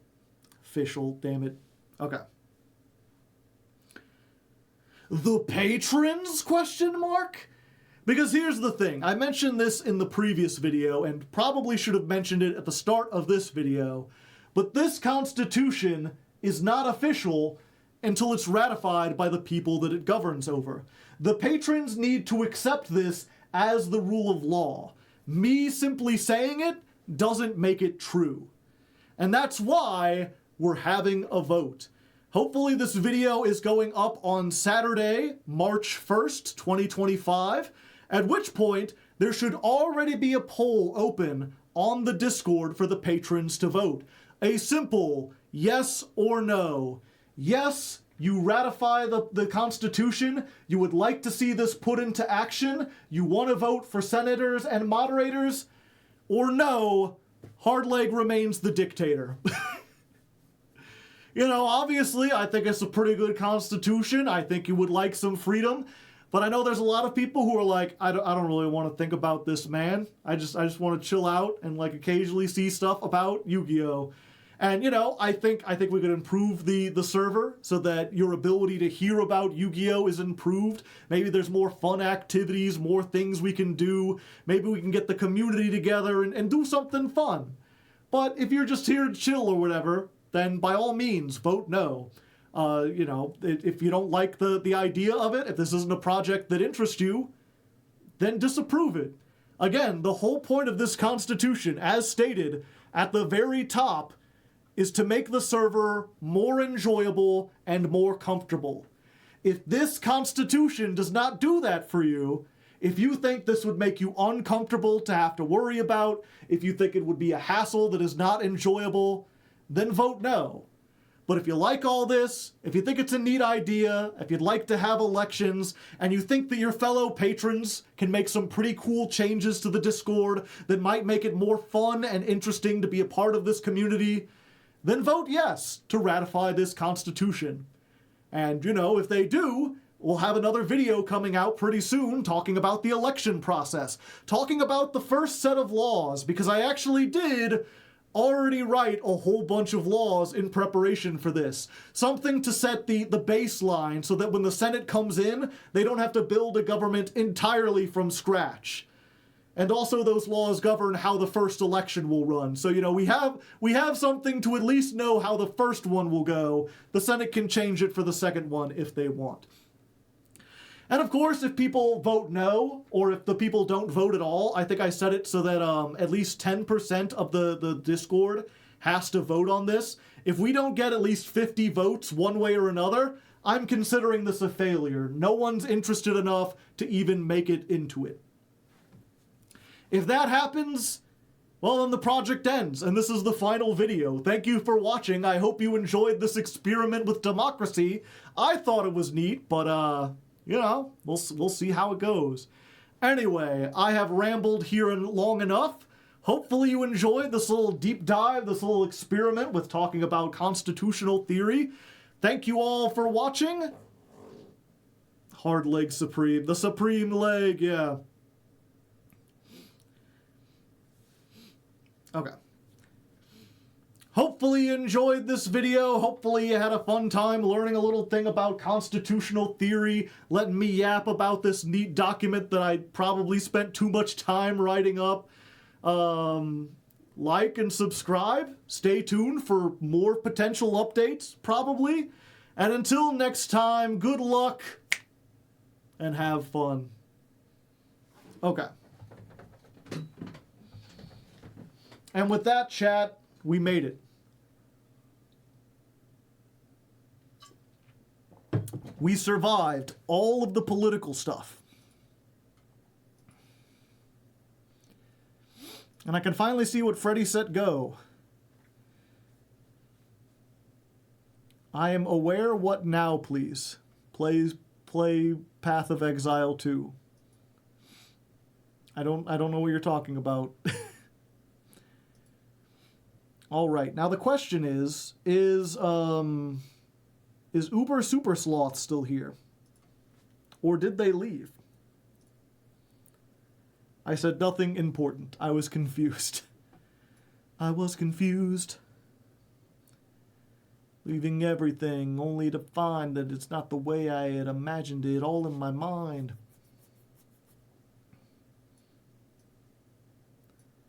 Yoink. There we go.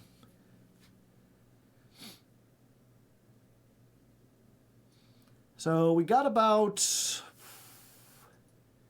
2.5 hours left. Originally, I was going to do a Let's Play of Democracy 2. But I don't think... What was it? Let's Plays have to be at least 3 hours. So I'd have to stay up late if I wanted to do that. And it doesn't look like Uber Super Sloth is here. And they're the one who requested it, so we'll just have to save that for another time. Instead, we'll just get a head start on what we're going to do on Thursday. Do you know what we're doing Thursday, chat? Anyone have an idea? Here, give me a moment. I got to change stuff over on Twitch. Pog. We're not playing Pogs.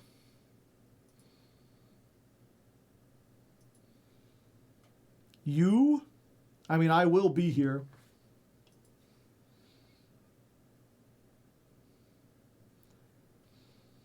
Let's go ahead, edit streaming info.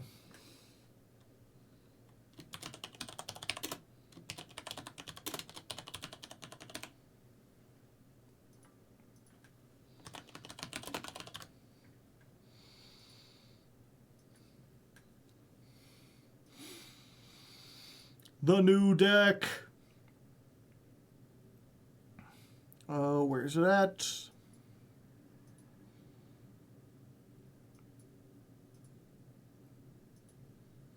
Bada bingo.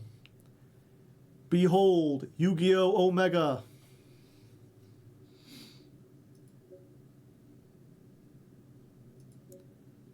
So I'm going to call 1. Pure Musket. Save. 1. FS Musket. Save. Muskets won. They won by a lot.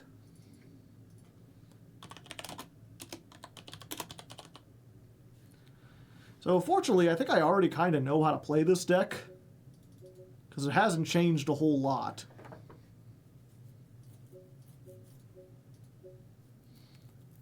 Let's see. I thought there were 4 that we want to use. Oh yeah, Cross Dominator. What does this one do? Muskets you control cannot be destroyed by card effects. This card in your profession.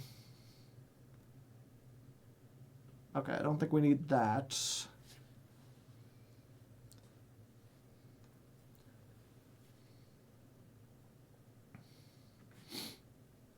Okay, what are the exact... You can activate from your hand. Okay.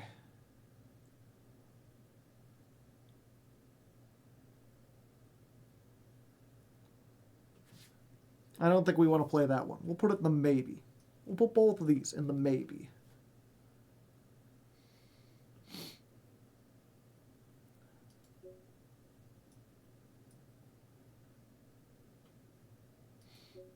Sure, why not? We'll put all these in there. And a dock too? Pray that Max resolves, yeah. Into the brains!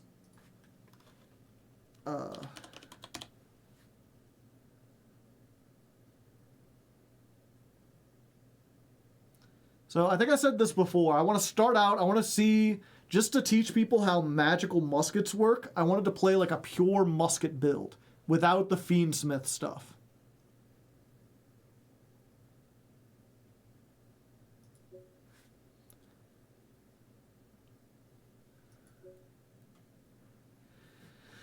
The question is, if we play pure, do we still play tracked? Add a light fiend from your deck to your hand, then discard one card. You can banish this from your graveyard, fusion summon a fiend smith. So this just searches all the magical muskets.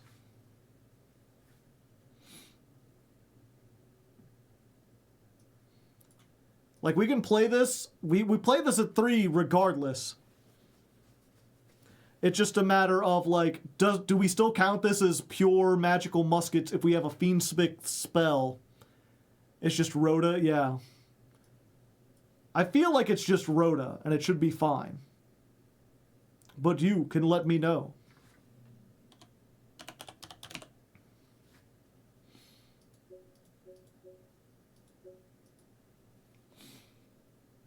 Yes, it counts. Yes, it's fine. Okay. What was the other one? Rush dual cards are so weird.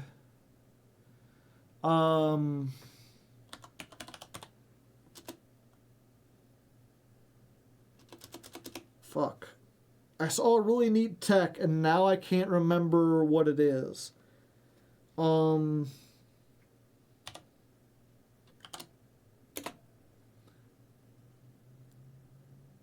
It's a weird quick play.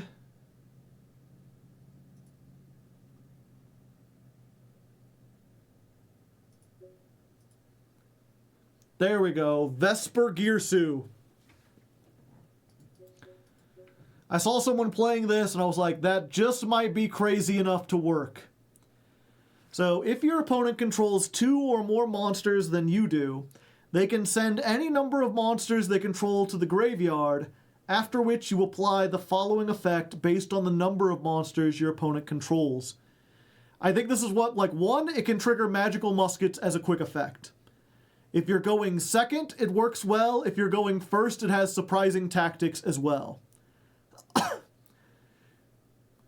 So basically, your opponent has two. Let's say they have 2 monsters. Let's say your opponent has 3 monsters, right? This says they can send any amount they want to the graveyard. If they choose none, so they still have 3 monsters, your opponent cannot activate monster effects this turn. They've kept their monsters, but they've basically just locked themselves out of activating any of them. They send 2. Banish all cards in your opponent's hand face up, or they send 1 off. You know, they're like, oh, I got a useless one. If they still have 2 monsters, all their hand traps are gone. They banish all the cards in their hand until the end phase. This also works like if I go first, they summon 2 monsters, we activate them. This basically says, send at least one of those monsters to the graveyard, or lose your entire hand. If they do have 1 monster, they gain 2,000 life points. If they have 0, if they're like, okay, and they send all of their monsters off, your life points become halved. But very rarely is that going to happen. So we got that,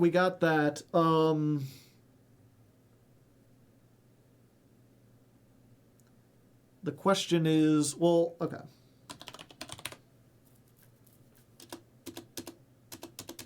Oh, I'm still on. There's no quick plays called Charmies. Okay, playing 3 Fuelos. We're playing the other Max. We're playing Called By. We're playing Imperm. We're playing Ash Blossom.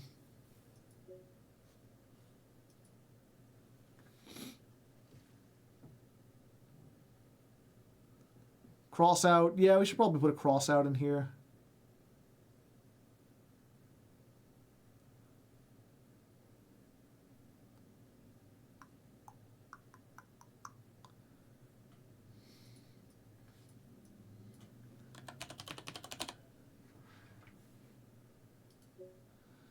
What do we remove?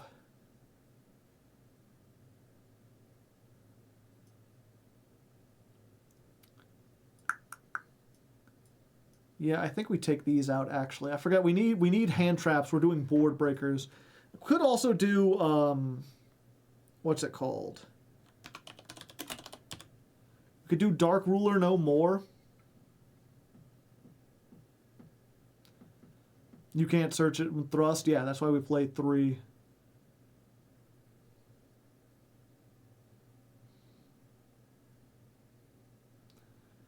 Yeah, I think that's fine. We'll try this for now. And then we want like a nightmare. We want like a nightmare. We want a nightmare. We want like S:"P. We want like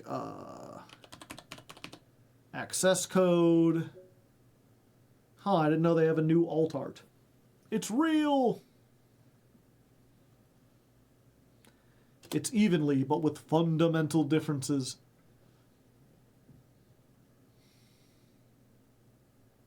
No IP. Yeah, it's all just like generic stuff. I guess we could put a plan B. We have level 4s, right? Yeah, a couple of them. Go to Sleepy Time Junction. It's mostly just links, though. Oh, I guess we could put, I'm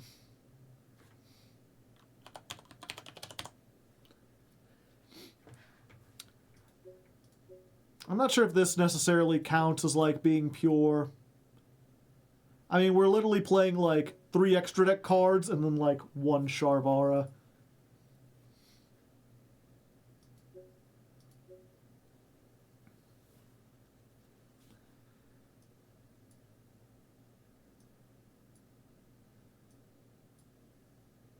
There we go.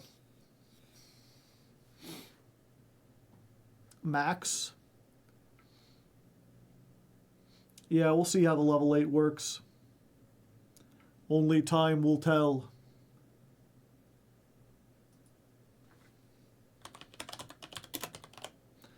Or maybe I should just put this one in.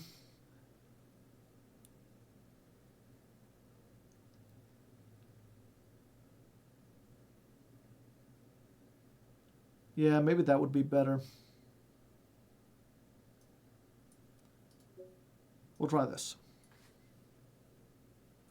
Put the Fiendsmith in? No, this is like the pure-ish version. We're going to try pure for like 1 day. I don't think it'll be able to work, but I want to show people what their power level is like before the Fiendsmith stuff comes in. And then we'll add Fiendsmith in. And we've already got 2 max in here.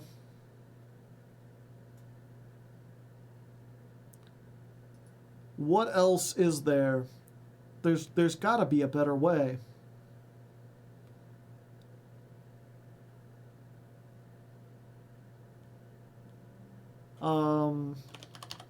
Apo?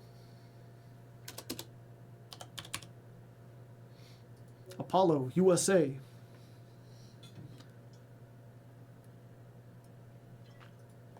Oh, and Underworld Goddess. There we go. Okay.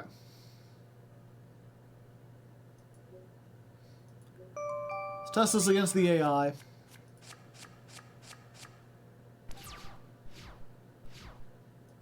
We're playing a blind second build.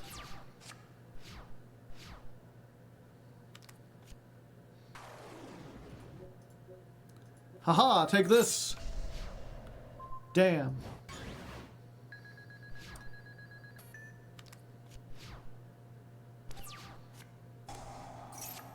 Jar of Greed. Okay.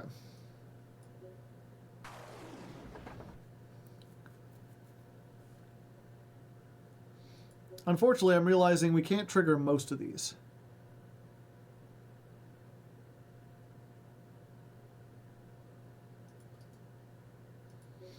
Like they're not even gonna activate.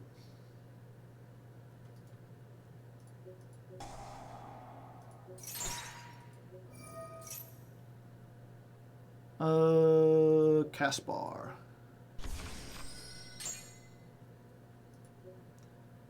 And then we go into Yama. And then Yama gets me this. And then we can blow that guy up.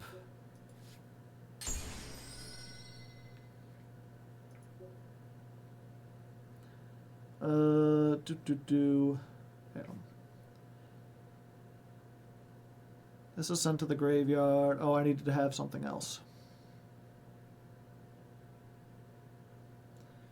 While this is in the graveyard, you can banish this, special summon one fiend from your hand or graveyard, then destroy one card you control.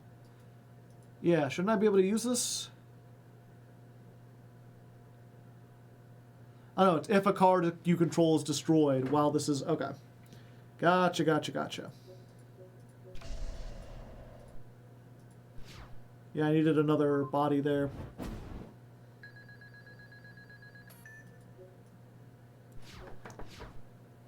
Yep, I need to get an actual AI that'll do something. Not you!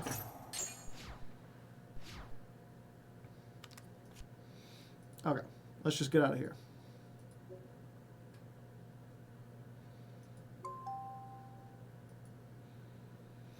Can the Hardleg server declare war on other streamers? No. What would that even mean?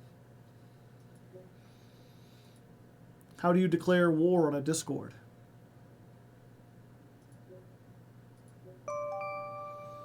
Which bot should we face, chat? Adamantipator?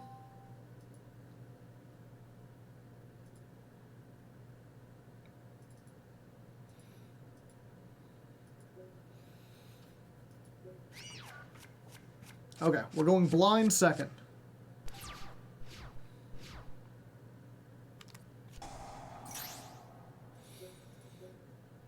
It's just Foolos now. Not the Adamantipator field spell.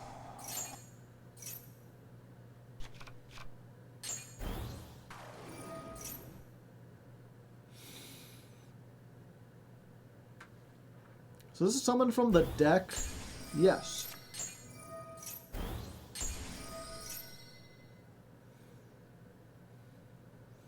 Would be awesome in Heroes. Possibly.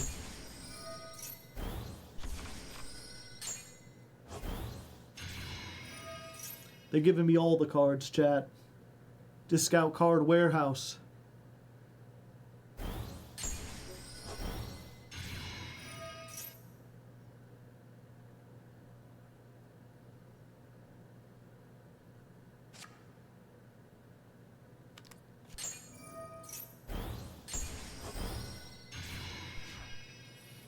Oh snap, look at all these things. Okay, let's just activate that now.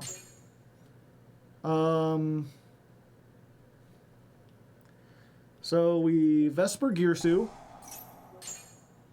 They sent off one. So they still control 3 monsters, which means they can't activate monster effects anymore, right? So I can just link into the brains. We can summon you. And then instantly go into Max. And then Max can grab me...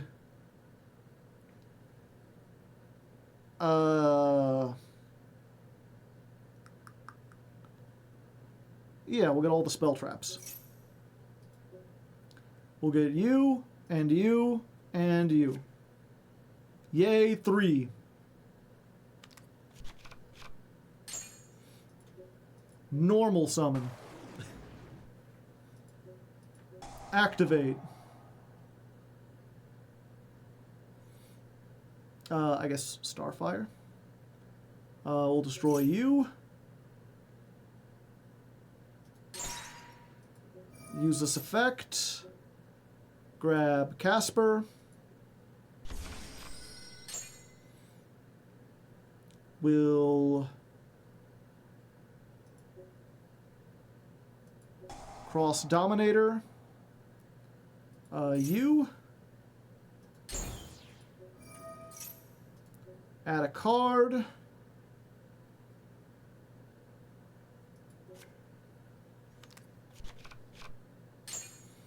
And then we can go like Yama here. Yama effect. Grab the Sharvara. Sharvara effect. Blow up. Summon. If a Link monster is destroyed by battle, you can banish this card. Add one monster from your graveyard to the hand with the same original type. Sure.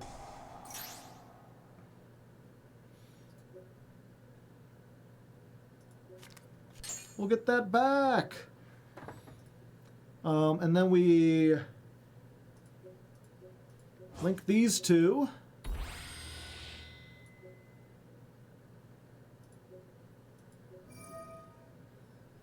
We're going to discard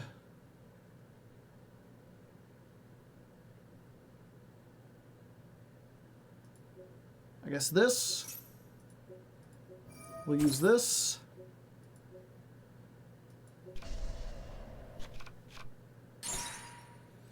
And I thought there was another way to get one of these normal summoned. I think I messed up at some point.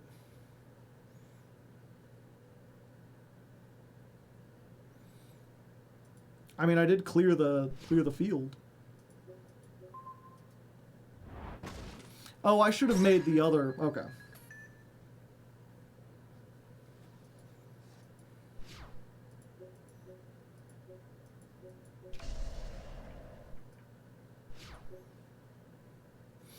Oh,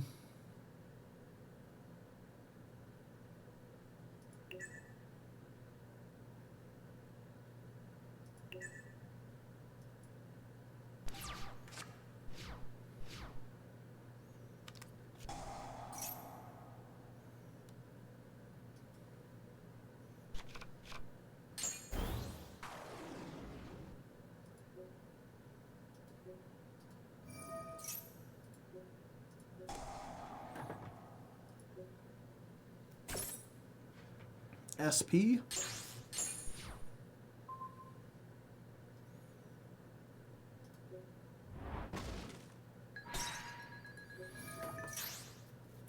Yama. Oh, here we go. Yeah, I thought there's got to be a way to activate the Yama. Because then we can special summon her over here. Destroy one card you control.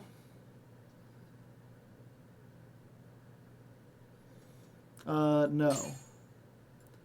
And then we, like, activate this. Summon back him. That triggers Calamity. Summon back her.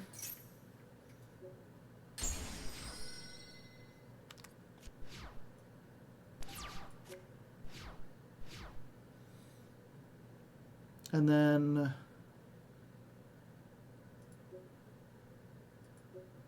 go here.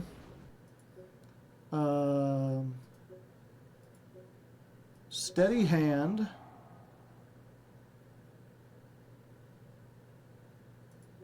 Double.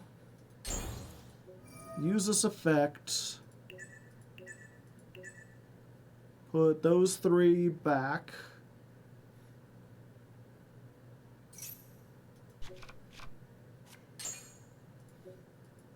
Activate. Banish some stuff. Activate.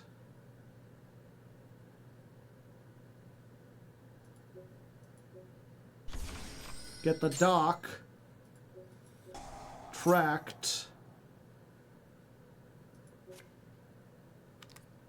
Add this, discard this. Dock adds back, Dancing Needle,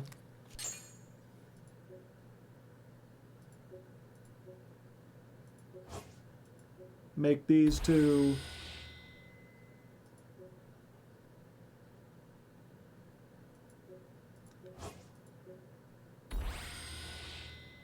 Make max.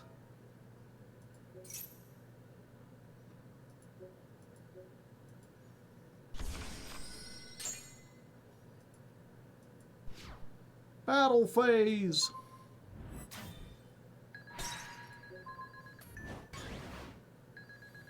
Are we on ties?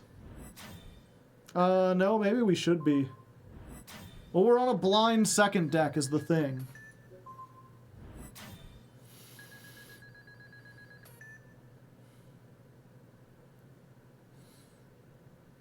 Yeah, there's something I missed. Okay. You know what, let's try that again. They seemed pretty good.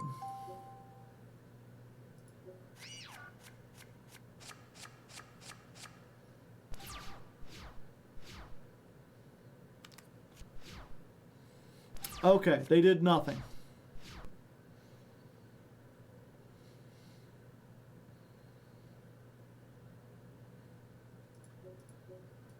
That's fine. What are they gonna do? OTK me?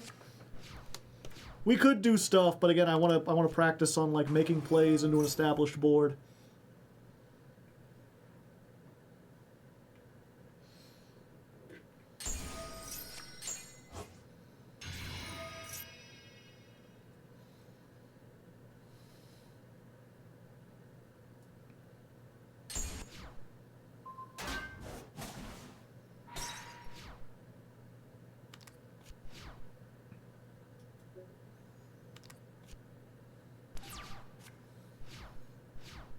Okay. So now we can, like, into the brains! Go you. Go into you. Go into you.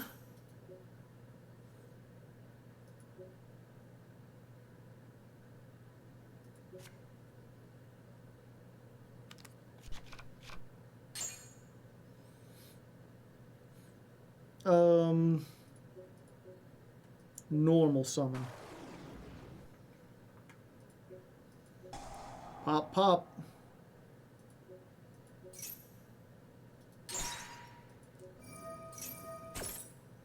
Ah!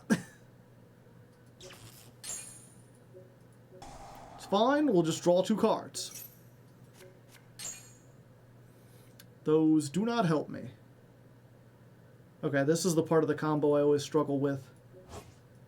Without the Fiendsmith stuff, I'm not sure if this does anything is the problem. So maybe playing pure isn't such a good idea after all.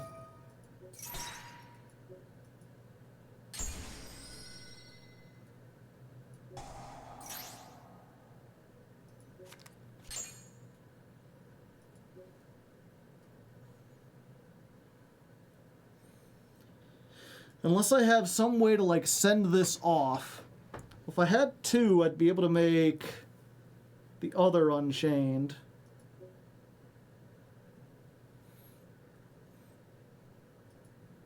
Okay. Give me a moment, chat. We're gonna go check something. We're gonna do a little Google debunking.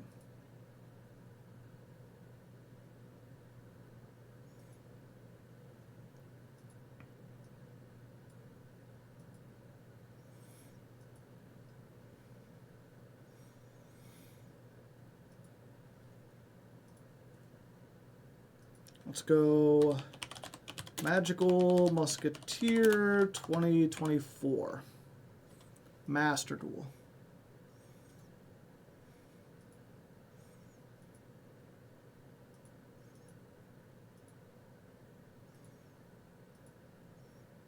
Ha.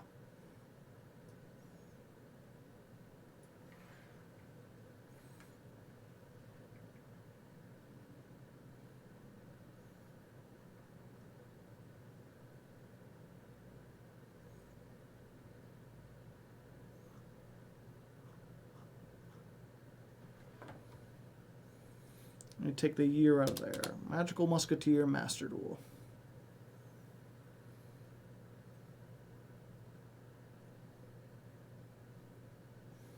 Flashbang, yeah. I use light mode. Get over it. No lacrima, no problem.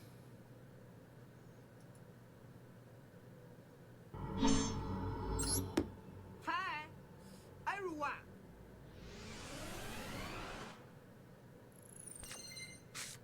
Fins mid-combo. I don't think this is the one.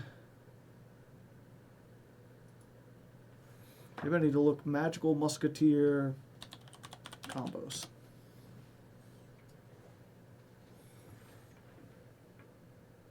With Fiendsmith.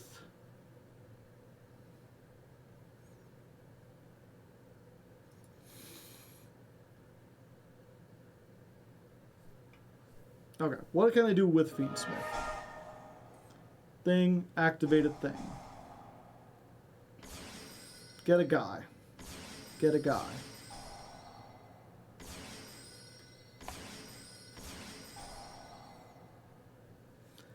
Sharvara. Shuffle back.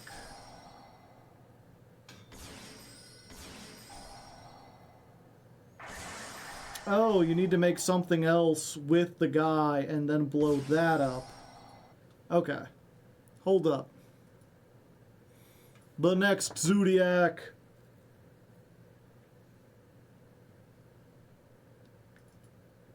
Okay, so first of all, Musket.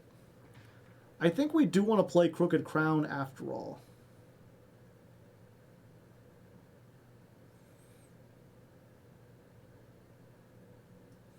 We'll take this out. It's not as good going second.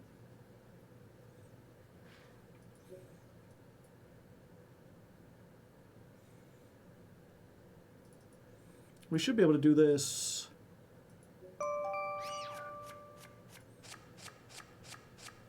Okay.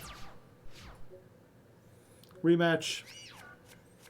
Yeah, we don't have aerial either. That should be fine, though.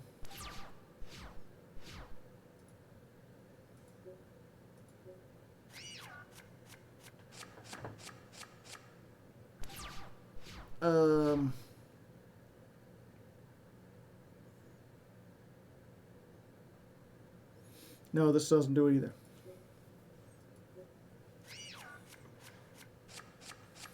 That don't do it either. Okay, that doesn't. I think. No. I'm just realizing we need a spell we can activate even if we don't have anything on board. And then either of those two. That should work.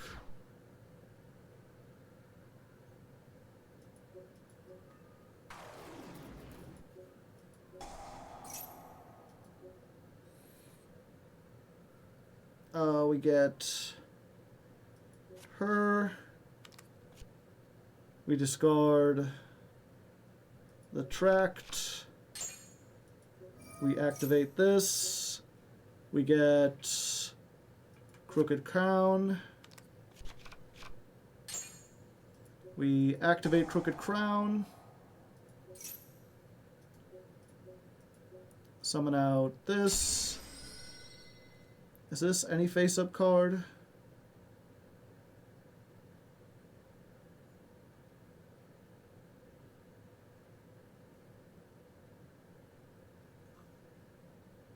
This is not this effect. Okay.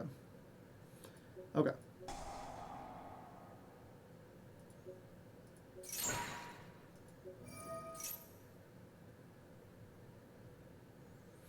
Yeah, I don't think it matters. We just get her. 3 names.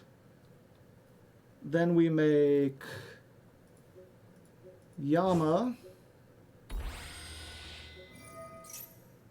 Yama gets Sharvara. Then we make this guy. Sharvara blows up this guy. That triggers both of these.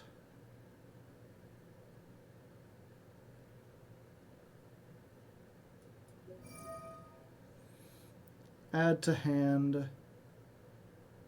we get her to hand. Banish this. Summon Caspar. Destroy one card. Yeah.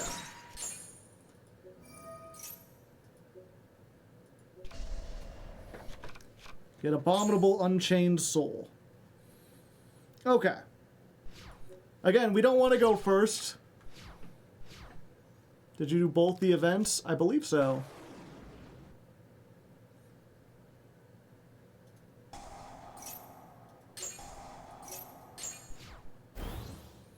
Then we can chamber, bring back this, activate Caspar, grab this, and then that gives us like steal a monster and turn a monster 0. It's not much, but it's something.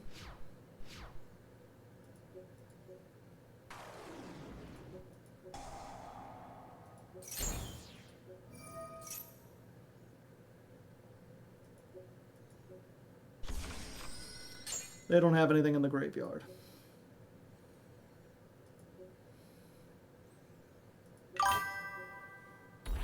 Mari, thank you for the 24 months.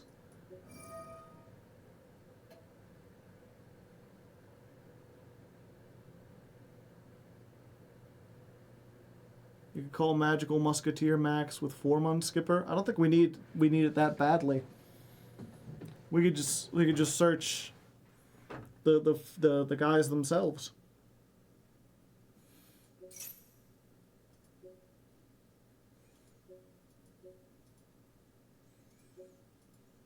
Maximum. Look at all those cards. Look at all them chickens.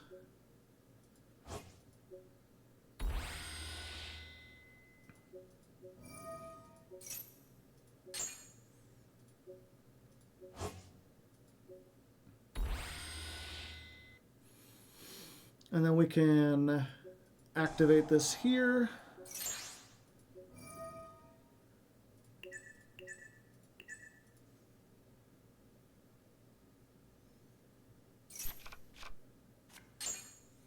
Oh, free cards.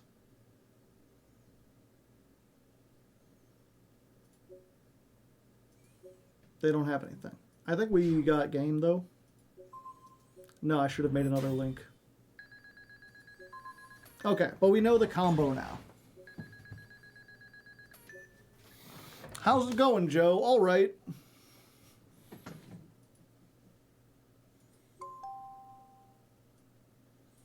I think we do want to go ahead and we want to put in a Lurie, and we want to put in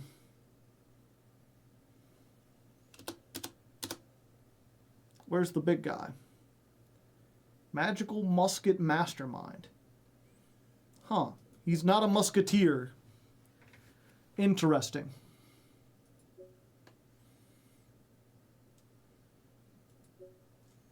Even though we're going second, I still think this will work. Okay. Let me take a moment. Let's see.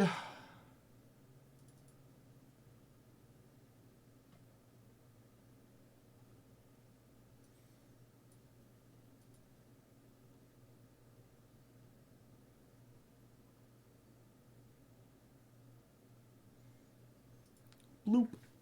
Okay.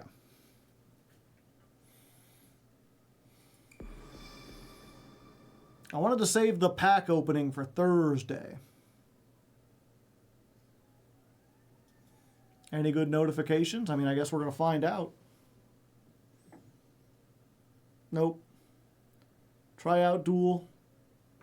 Survey. Nothing fancy. Although I do have, chat, not notifications. If I can get into there. But Oreos. Ooh, ah. They're official too. Look, you can even see the logo. Oreo. But not only that. Here, one second. Let's make it bigger.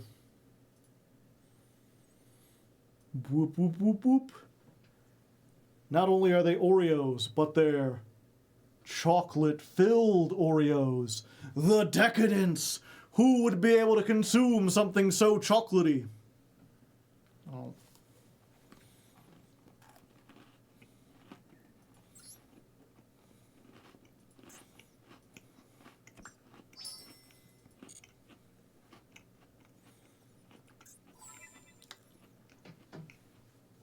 Oreos with Oreo filling. Down that road lies madness.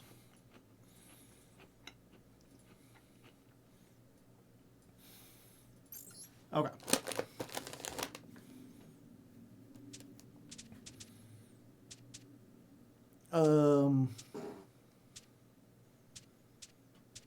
Keep both of those. Yeah, I guess so.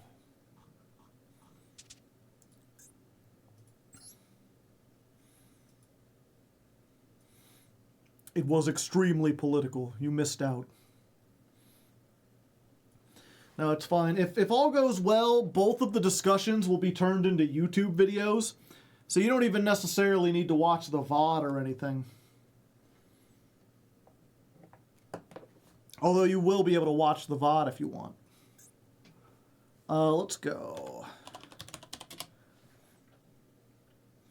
Okay, so one of you. One.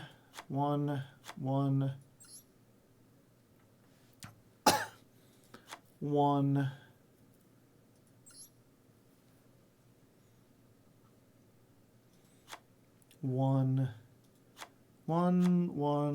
One.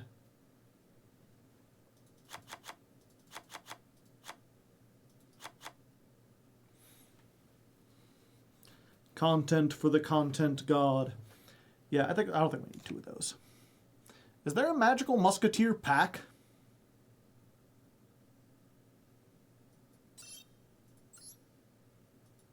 I don't know why I saved that like I was going to save the game.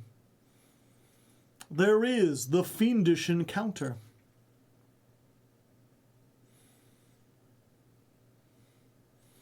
Okay, and other than that, is that Charmy the fucking bee?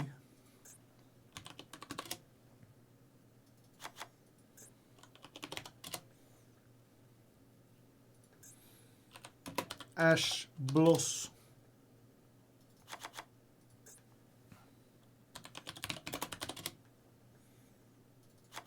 Called by. Into the brains!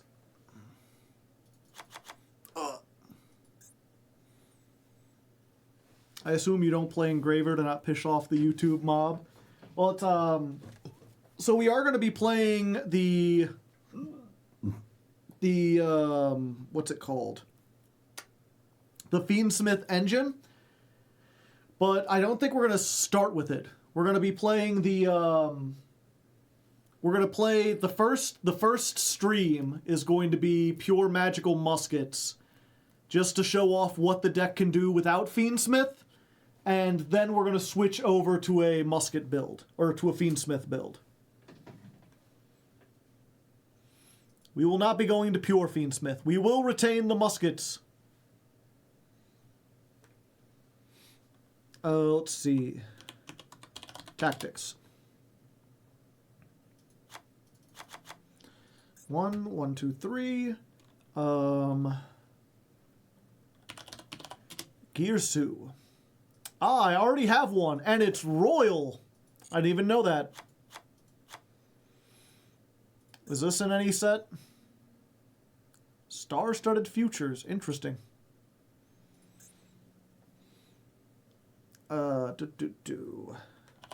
Unchain. Get one of these, one of these, one of these, one of these, one of these, one of these. Yeah. How does Vester Girsu even work? Pretty easy. So if your opponent controls 2 or more monsters, two or more monsters than you do, they can send any number of monsters they control to the graveyard. After which, apply the effect based on the number of monsters your opponent controls. Should probably say your opponent still controls. Because the idea, right? Let's say they have 3 monsters on board, right? You activate this, they can choose to send no monsters, 1 monster, 2, or all 3 of them. It's their choice. Now, if they send all 3 of them, and so they have 0 monsters on board, if they wipe their entire board, my life points become halved. Because they sent everything off. So this spell becomes pay half your life points, send your opponent's all your opponent's monsters from the field to the graveyard. If they send 2, so that they only have 1 monster left, they gain 2,000 life points. So you could think of it as this like, your opponent sends monsters until they control 1, and then they gain 2,000 life points.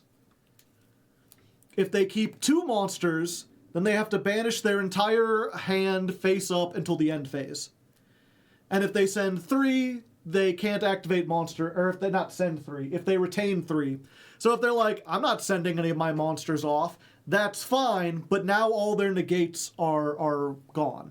So basically this is a way, like, if they have 3 monsters on board and they're all negates, best case scenario, they send off 1, and then not only does it basically bait out 1 negate, but also they have to banish their entire hand, so any hand traps they might have don't get to be activated either. Or they can get rid of 2 negates, keep 1 on, and then they gain 2,000. It bypasses tower since they're the one getting it. TLDR, if they have 3 monsters on the field, it becomes Dark Ruler no more, but you can deal damage. Exactly. But because it's a quick effect, you can also, if you go first, set this, wait for them to get like 3 monsters on board, and then activate it, and it either interrupts their combo or takes everything out of their hand for the rest of the turn. Oh yeah, Veskerer can be negated. But that's what I'm saying is, you know, either way, this baits out a negation. It's not something they can just let go through. Most of the time, if they choose one of the effects, it'll cause them to lose a negate. So they have to negate it or something bad happens. And the main thing, right, is that because this is worded so weirdly that a lot of people don't understand it, we're probably going to get a lot of wins off people who don't understand it. I'm not sure what the prompt that comes up looks like, but I assume we will get people who this is activated, they have a negate, they don't activate it, and then suddenly their entire field leaves, and then they surrender. Or this comes up, people can negate it, they don't negate it, we start to play, and then they just leave because they realize, oh, I can't So you know what? I'm just realizing. People were like, if it's number 3, it's basically Dark Ruler no more. It's better than Dark Ruler no more. They can't activate hand traps either. They are locked out of all monster effects. Can you set up Patron's Duel and ask someone to screenshot the prompt? Yeah. We'll do that on Thursday. Thursday is when I want to build actually everything. What am I missing from this? We've got Big Man, we've got Sharvara, we've got Rambo, we've got Tank Girl, we've got 3 of the Dancing Needle, 3 of the Charmy the fucking Bee, 1 Doc, 3 Caspar, 3 Ash, 2 Max C. We need a Fabled Lurry. We need a Lurry. We need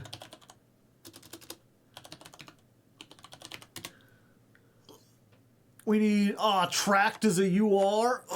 My life points. 3 of that. We got 3 Into the Reins. Got triple tactics talent, 3 thrust, 2 of this, you, 3 of the Gearsu, 1 of this, 1 dance. Okay, we have everything. You are inflation. Cross out. We're playing a blind second deck, so we don't need cross out. It's not very useful if you're going second. Put in a Bagoo.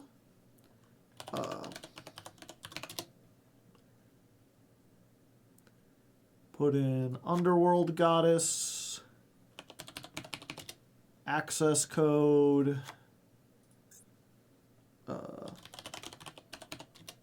It's your fucking nightmare. Do we want the 3? Does help get into access code sometimes. S:"P. I:"P.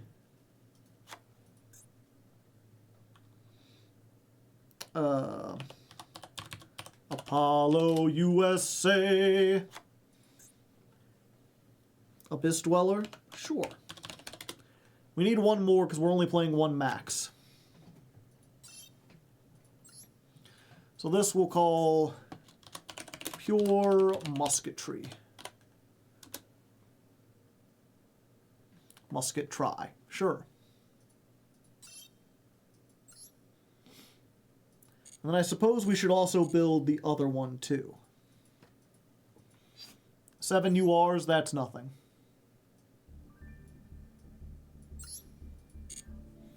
Just realized we didn't have any music on. Oops.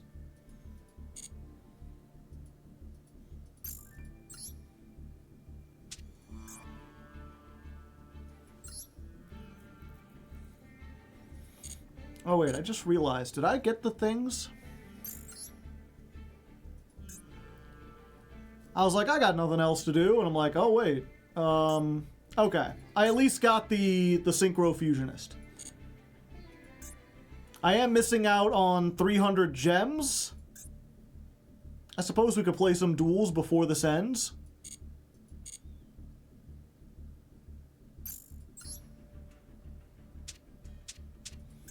While we're here, though, chat. That's 3 duels if you win all 3. What deck box are we using for magical muskets?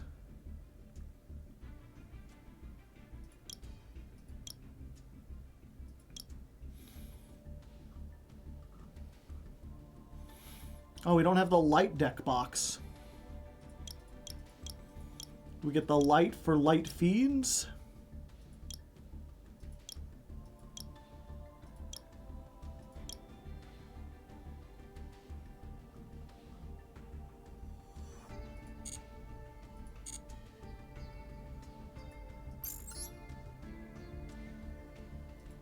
Accessories. Yep, we still need the light one. Why do these cost 200 gems? The thing is, it doesn't even look that fiendish. King Sarcophagus. Konami!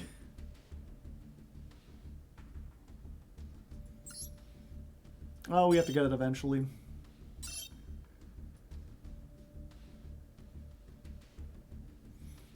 No, we don't know what we don't have a ranked duel deck yet.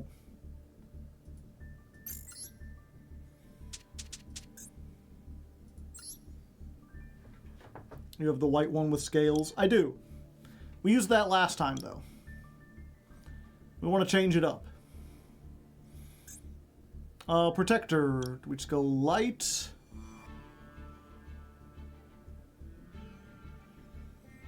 If there's anything else that looks fiendish, we could put Unchained, so we represent all 3.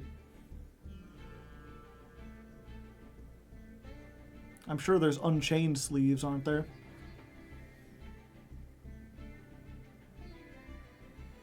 No, it doesn't look like it. Ray. I don't even like this. Is such a weird angle.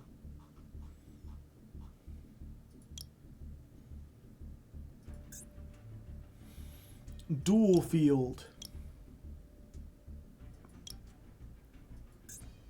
The fabled sleeves. Hold up. Are there fabled sleeves? Oh, yeah. Sure, they're light fiends.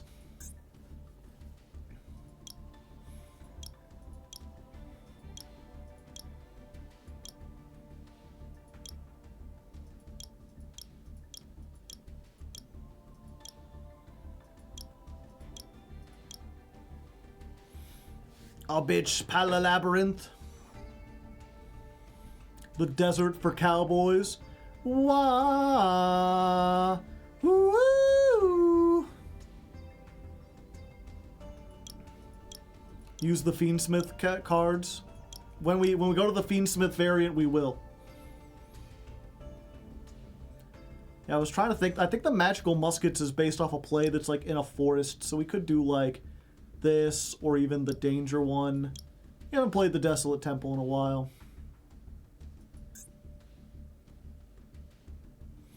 Where's the gun-shaped graveyard, chat? Bang, bang. We'll get some fiendish stuff going on.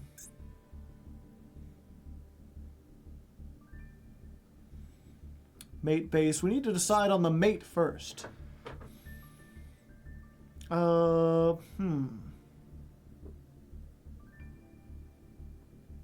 Blaze Accelerator mate because it's a gun. Yeah, that's probably the closest we have to a gun. Neat.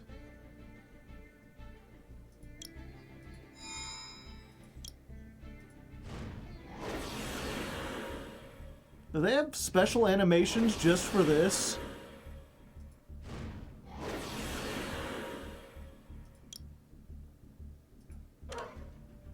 They do. Weird. Some of them do.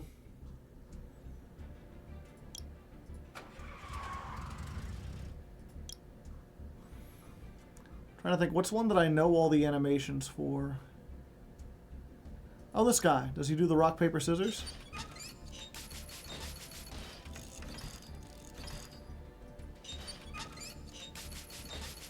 No, he just does that. They made a custom animation. Oh, it's Georgiano who does that.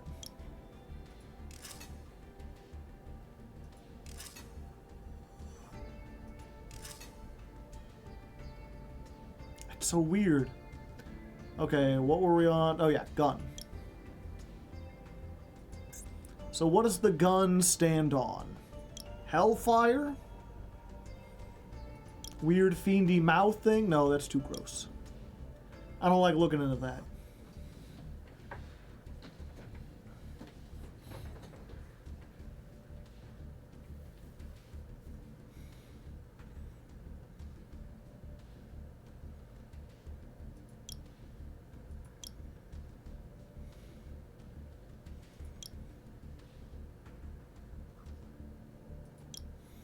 The gun stands its ground.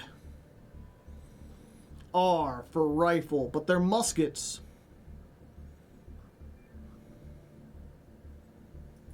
Change the profile, mate? Nah, it's fine.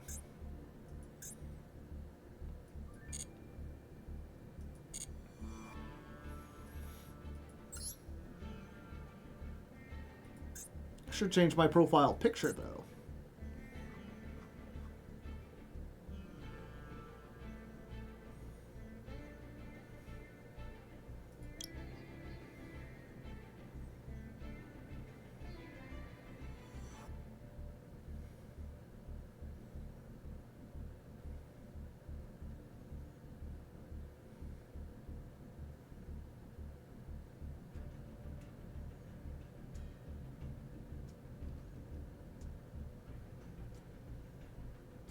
Which avatar looks like they're packing?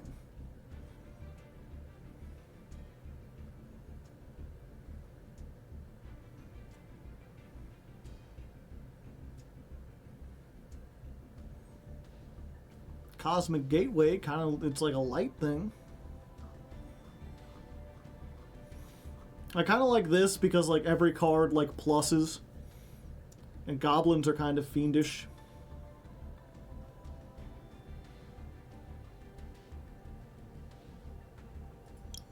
Me. Picking the goblin nose.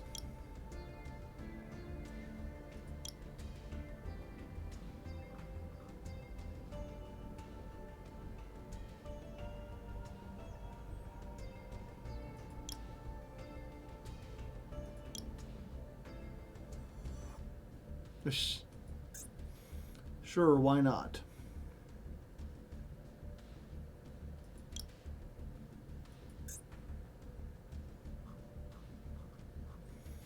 What's my default mate gonna be? Oops.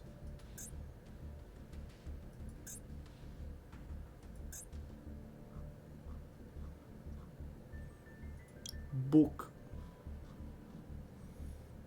Car.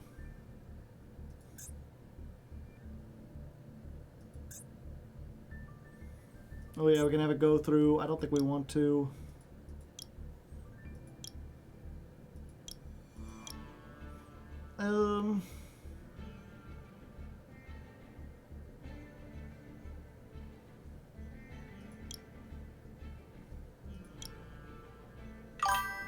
Yo boy, Slurp, what's good, Hardleg? Not much. We're just, you know, we're here. We're trying to find a good gun-based wallpaper.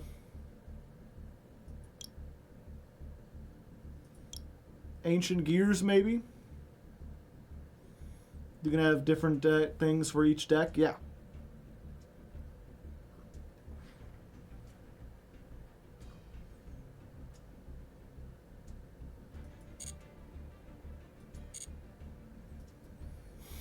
I mean, this is gun.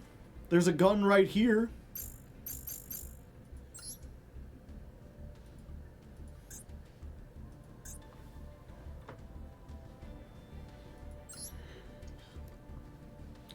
That's a big dragon. That is not gun.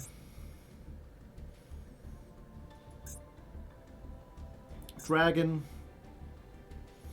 Robot. Bird. Dragon.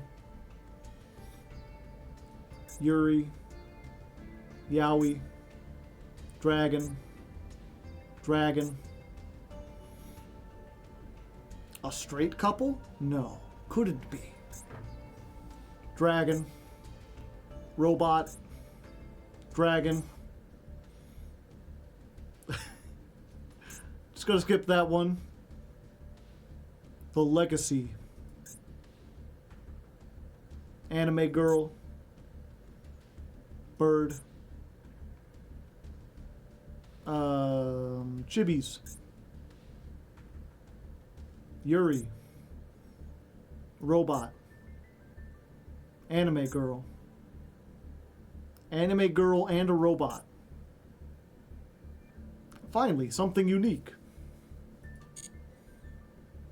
Shurig has a gun. I suppose he does. He's also a link monster.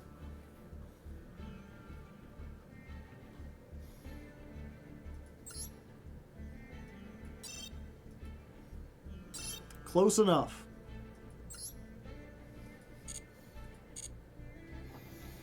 Check out. Big gun. Shurig is an anime girl too. I thought Shurig was an anime guy.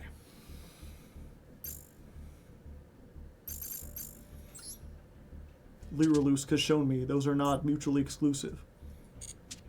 Okay, so we got the pure musketry deck. Copy.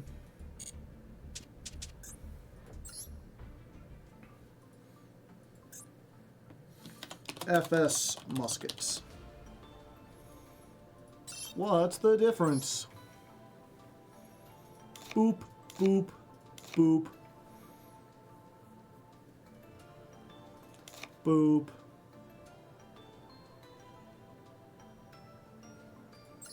Boop.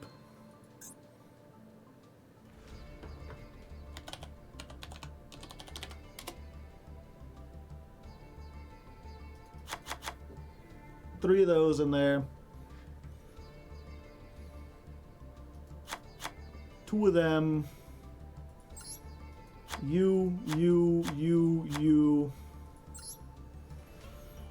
Oh wait, no. I put the wrong one in there.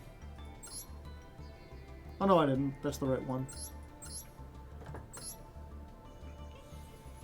You're out. You're out. You're out. You're out. And there we go.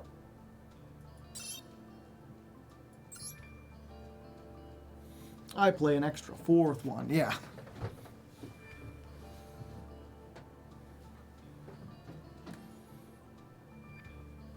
Why do you play 3 Sanct? That's this one.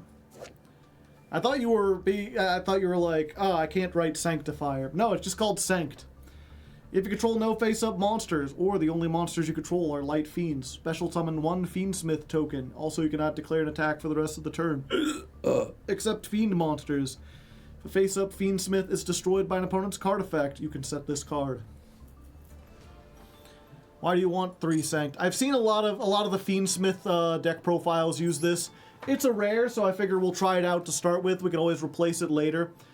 But it's basically just another thing where, like, if you get any magical musket on the field, you can activate this, and not only does it trigger their effect at quick effect speed, but it also gets you a token, so now you can make, like, full combo Fiendsmith stuff.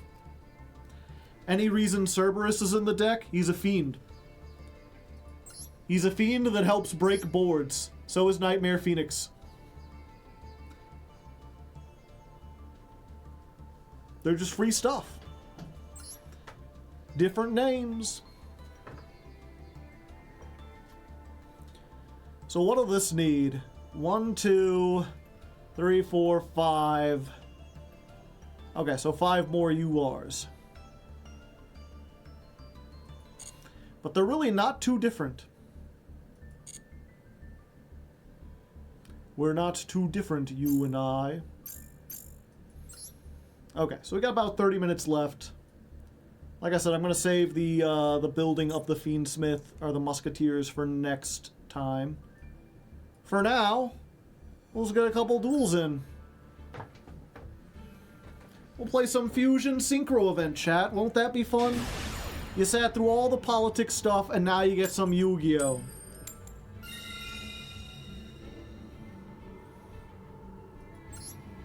How are you making the Link 2 Unchained? I thought it needed a level 8, or am I misremembering? It needs a, what was it? You can use their other Link 2 as material.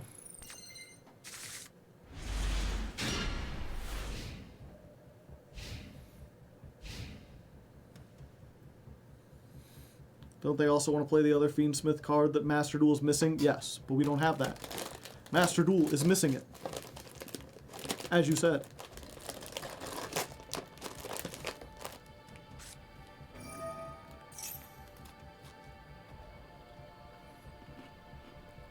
Centurion. I haven't seen that in this. Oh yeah, they're, Crimson Dragon is banned.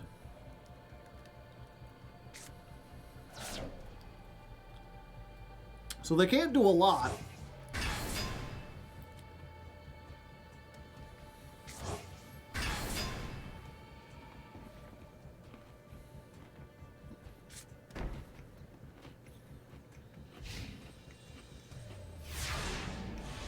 All right.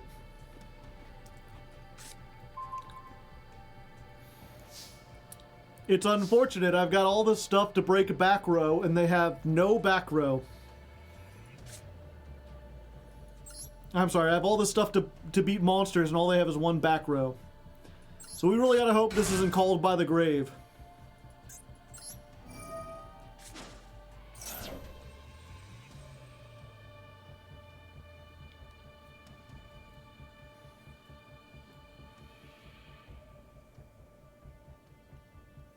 Oh, they reading.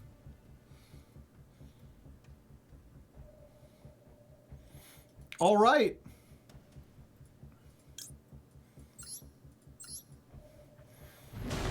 Dark Golem. Activate.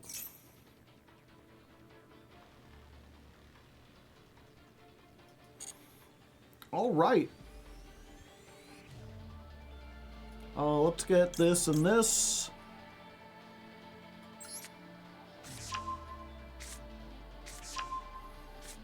Let's just dump this off.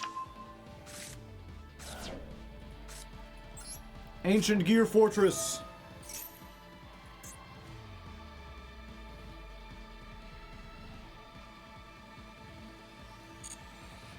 All right. I'm really curious what this back row is.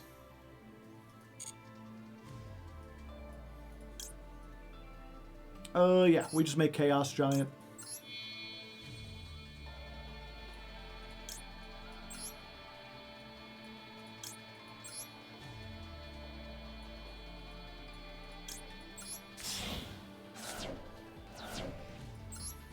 Big.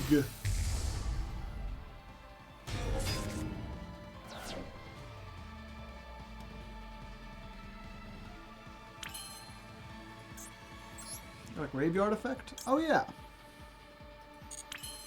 Put this face up on the field. Might as well.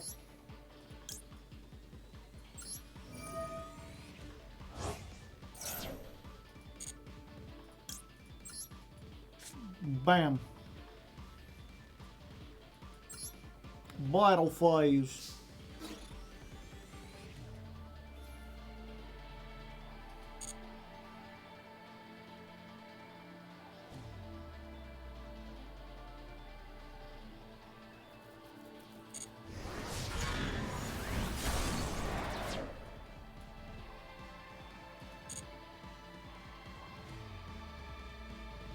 Droplet for game. 15 minus 45.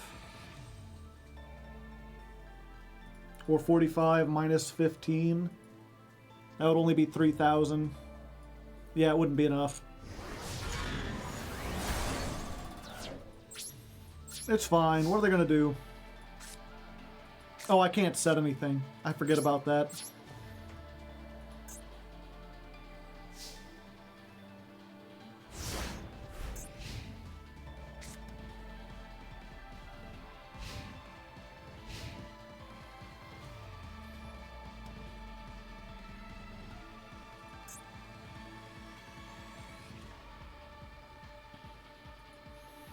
Yeah, I could have had. I think even if I have both of them, I have 9,000 attacking into both. They would collectively have to be under 5,000. But it's fine. Here's where I would set cards if I could. Everything worked out. I'm very curious what they were planning to do.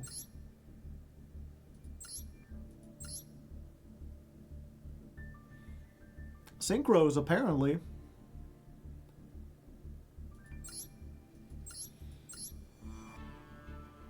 Just make some level 12s.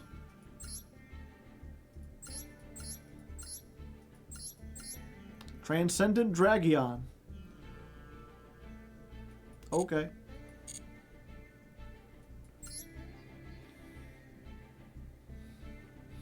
Remember losing to Howitzer due to it being an 800 body on board?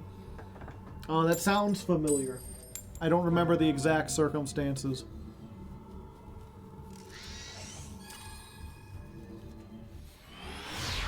Found a new quote that speaks to me.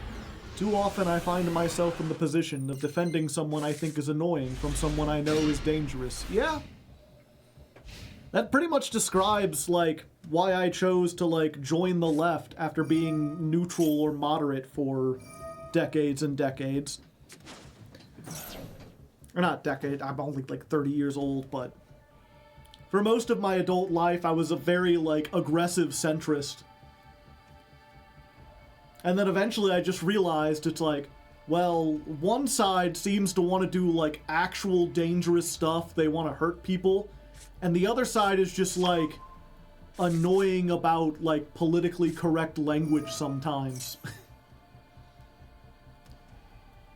And it's like, if I have to side with one of those, which I should, because remaining neutral only helps the more evil of the two groups.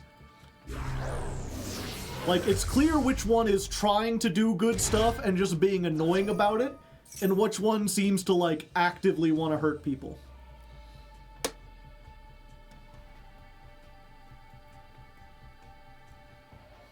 If you choose not to decide, you have still made a choice. Yeah. It's funny, I think I've talked about this before. I know I have on the literature channel.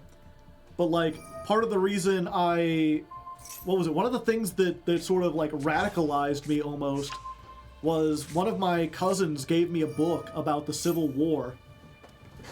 And I haven't talked to him in a while, but I think he ended up basically, we both read the same book and got opposite perspectives from it.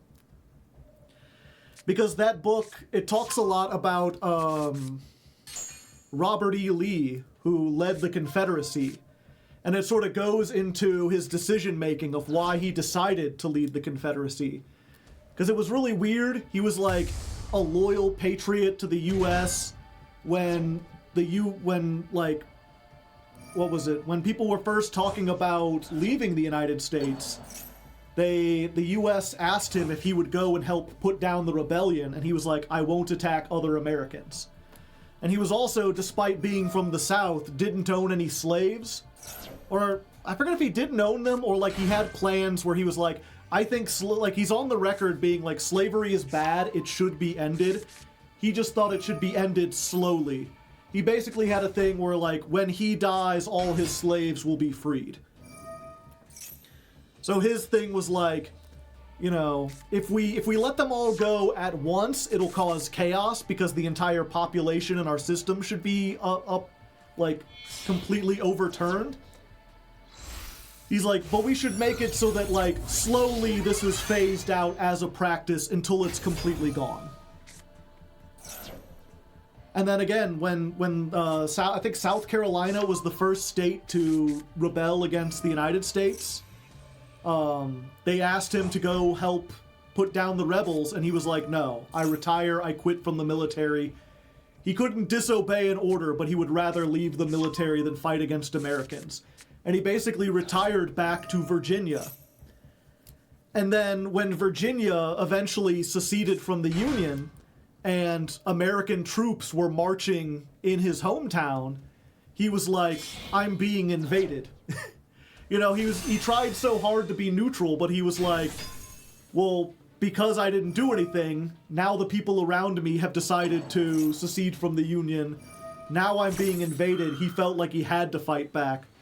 So he ended up joining the Confederacy and becoming its strongest general and prolonging the war almost entirely out of trying to be this very reasonable, very moderate centrist person in a world full of extremists. And because of that, like, here's the thing. The message that my cousin got out of this was that someone he was taught in school was a really bad guy, actually had really good reasons for doing what he did. And therefore, maybe the Confederacy wasn't as bad as everyone thought. He kind of fell down this rabbit hole of, like, you know, well, if they were wrong about the Confederates, maybe they were wrong about the Nazis too. Maybe they were wrong about all these groups that claim to be bad. Maybe they had good reasons. And my thing was, yeah, they had good reasoning, and now they're still history's villains. I've learned that trying to stay neutral in these situations, trying to appease both sides, is what it paves the path to being one of history's monsters. So it's better to choose a side, and it's very clear which side is in the right. The convenient choice for him just happened to be the only one that benefited the wrong side. I like how this talk is going on and the opponent...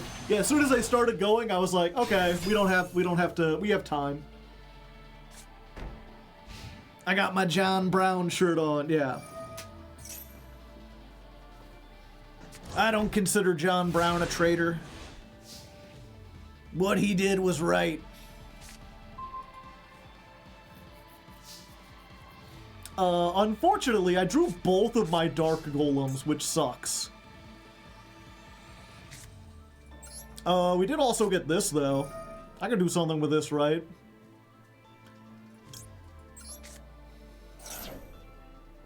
Let's see.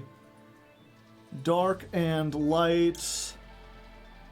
With the same attribute, but different type. So either way, we're losing 2 dark monsters. Yeah, I think we go for the Starving Venom. Because a lot of people don't know about its secret hidden effect.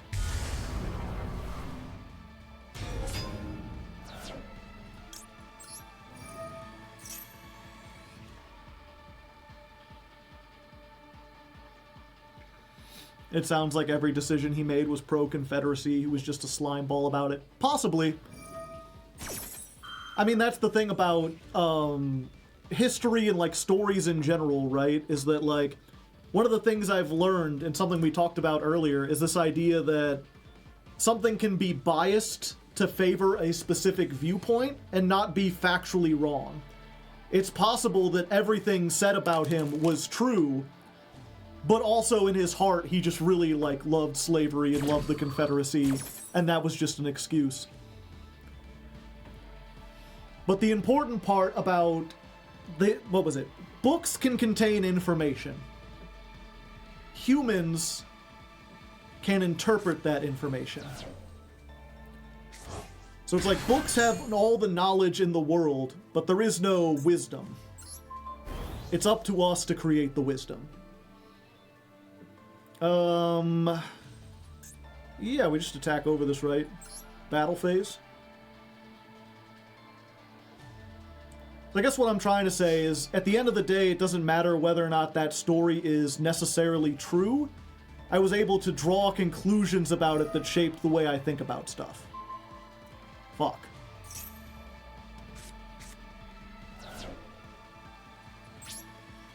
Okay. I probably should have tried to do this beforehand. Do I just want to draw 2 cards?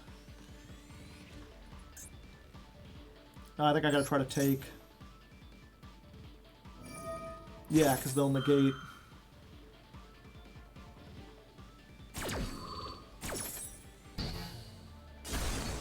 Yeah, unfortunately they had a wide variety of types. There's gotta be a better super poly target. I forgot Garura. Garura, I think, would have dealt with this a little better.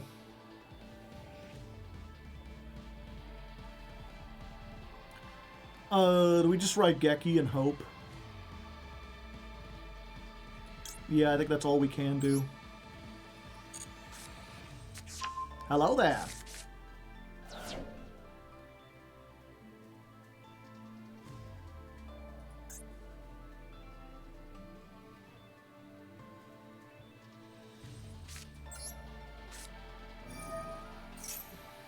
Now there is a, well, or not.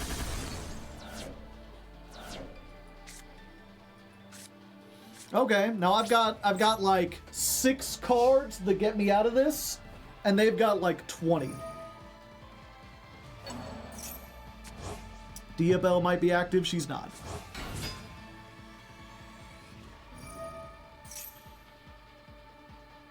Welp, yep. The White Forest engine.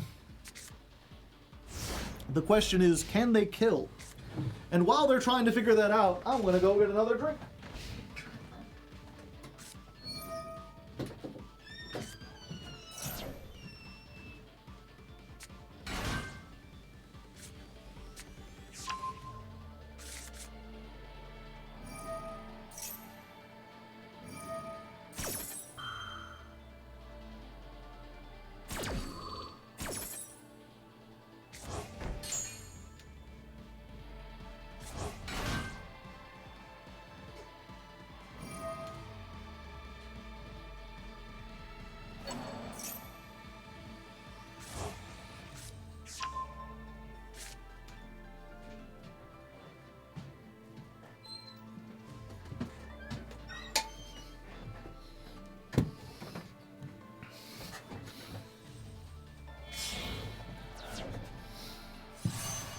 Actually slow. I mean, it did slow them down.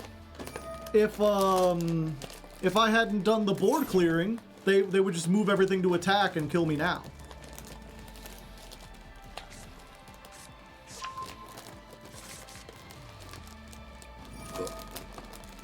Come on, why can't I get this cookie out?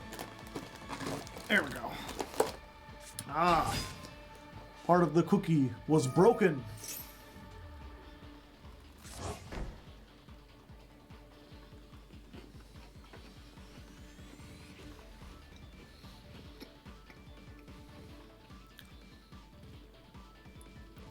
You know, it's weird. I don't usually like hard cookies. I like my cookies soft and doughy. I like a big chocolate chip cookie with like the chunk of chocolate inside of it that's like half melted. I basically like warm cookie dough. But every once in a while, I get that craving. And when I do, nothing hits the spot more than an Oreo. Not sponsored, but I mean, I don't know, I'm not sure if they'd want to sponsor me to be like, you know, I haven't eaten Oreos in 2 years because they're shit, but every once in a while I just want garbage to shovel into my mouth. And Oreo is the best garbage.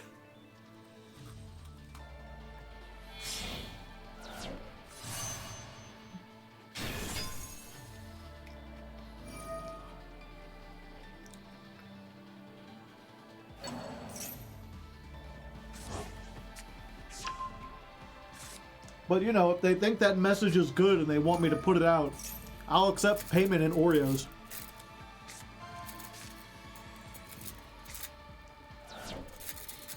I wonder how much that would change the advertising landscape, chat. What if advertisers weren't allowed to pay you for sponsorships? What if the only compensation you were allowed to take was the product? Like, if Oreo wanted you to do something, they had to give you Oreos. That was all they were allowed to give you.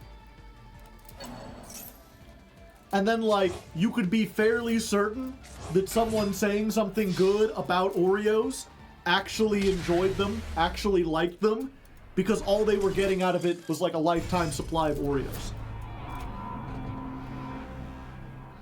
And, like, yeah, maybe they were selling them on the side or whatever, but that's a lot of effort.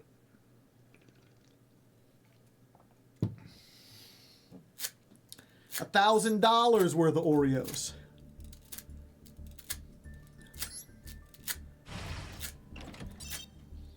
Yeah, that's why I get paid in diabetes. It just reminds me of the, what was it, The Rock recently came out. He put like out an ad for like hair care products. And people are like, come on, dog, you're bald as fuck. What do you mean you're promoting hair care? You don't have any hair!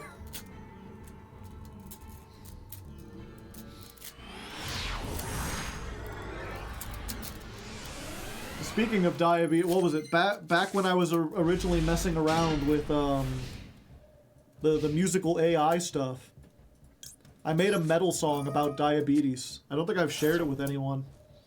Would you like to hear it, chat? He just likes to rub it on his scalp.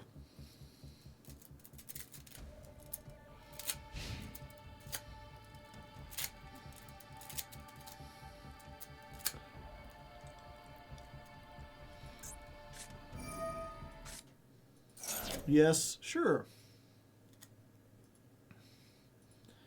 What did they discard? Okay. It's just branded. Let's see. Do I still have it? Oh, yeah, here it is. I'll...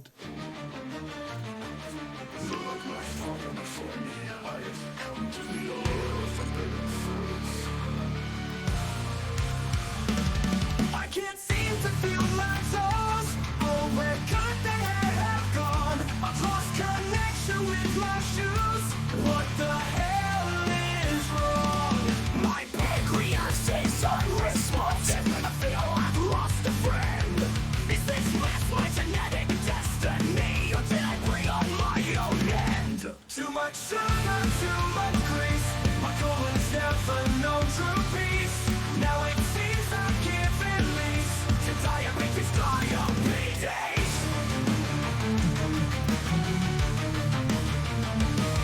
Now if I don't want to aspire, become an insulin vampire. Break my fingers, suck it down until I'm in the ground. Blood sugar, blood sugar, blood sugar, blood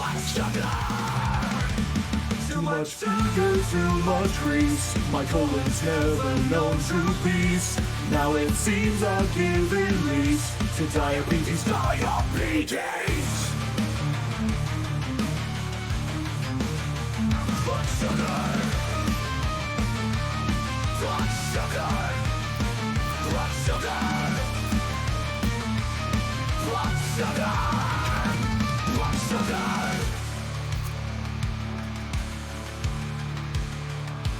Too much sugar, too much grease. My colon's never known true peace. Now it seems I've given lease to diabetes, diabetes. Glucose to my grave. If you think that you're brave, take glucose to your grave. Eat the cake. Eat the cake.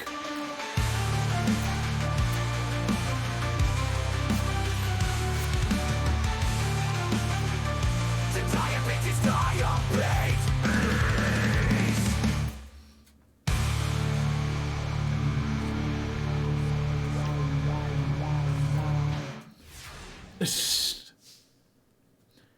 Very silly. I'm just a silly guy. I just make silly songs. Okay. It ends right as your turn begins. Perfectly balanced as all things should be.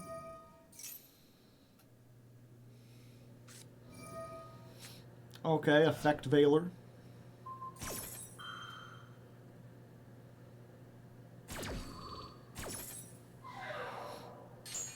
Good, good.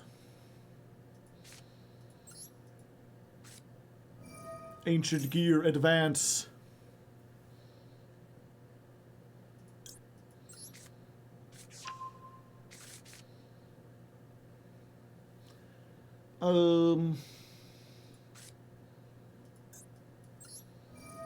Draw a card.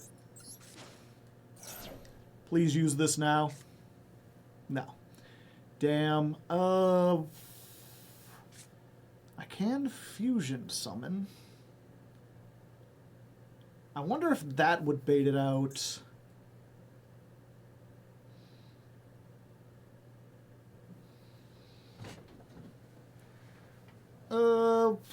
We have to try it. Let's go.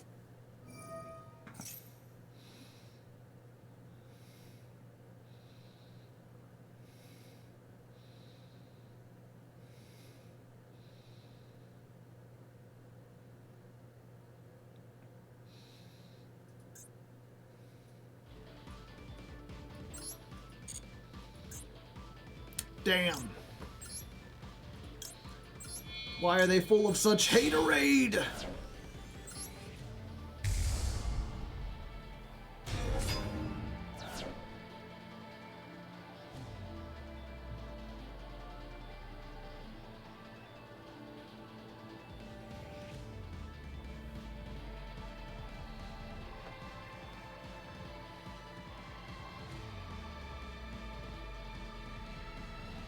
I'm shocked at how well AI can make an ear-pleasing rhythm. Well, that's because music is all math at the end of the day. It's very scientific, more so than most other things.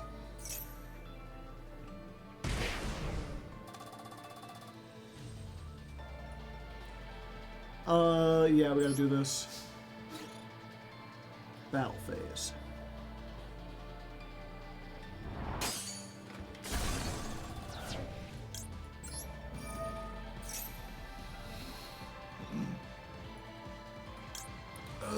Let's go for Dark Golem.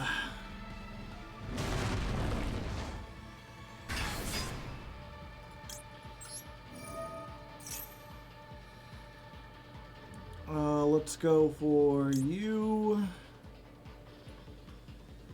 And you. Yeah. That's Schmexy. Oh, we'll get rid of this. And then we just attack over... Yeah.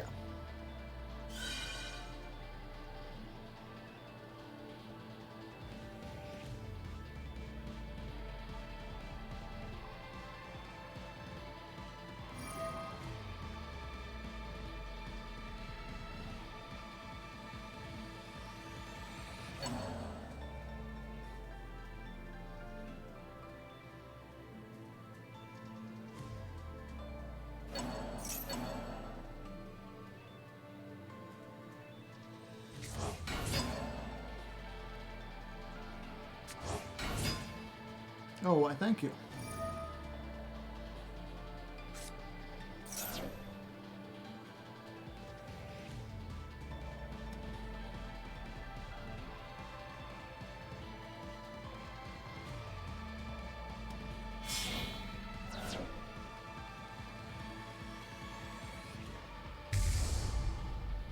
Titanic Clad. I guess I should have put this up.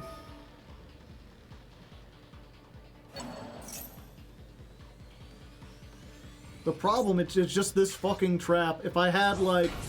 what was it? I have Lightning Storm, I have Harpy's Feather Duster, I have Heavy Storm, I have 3 Triple Tactics Thrust. I have many ways to get rid of this, but unfortunately that's something where, like, I can Ancient Gear Fortress and I could do whatever, but don't work.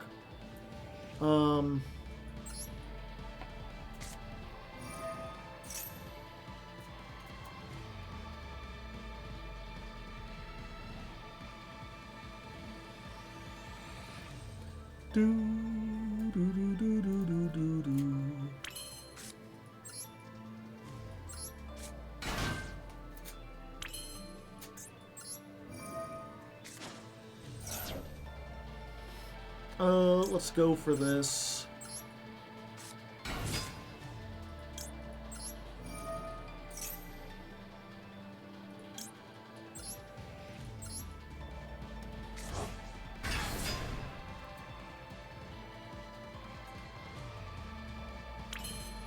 And this is where I'd link summon, if I had one!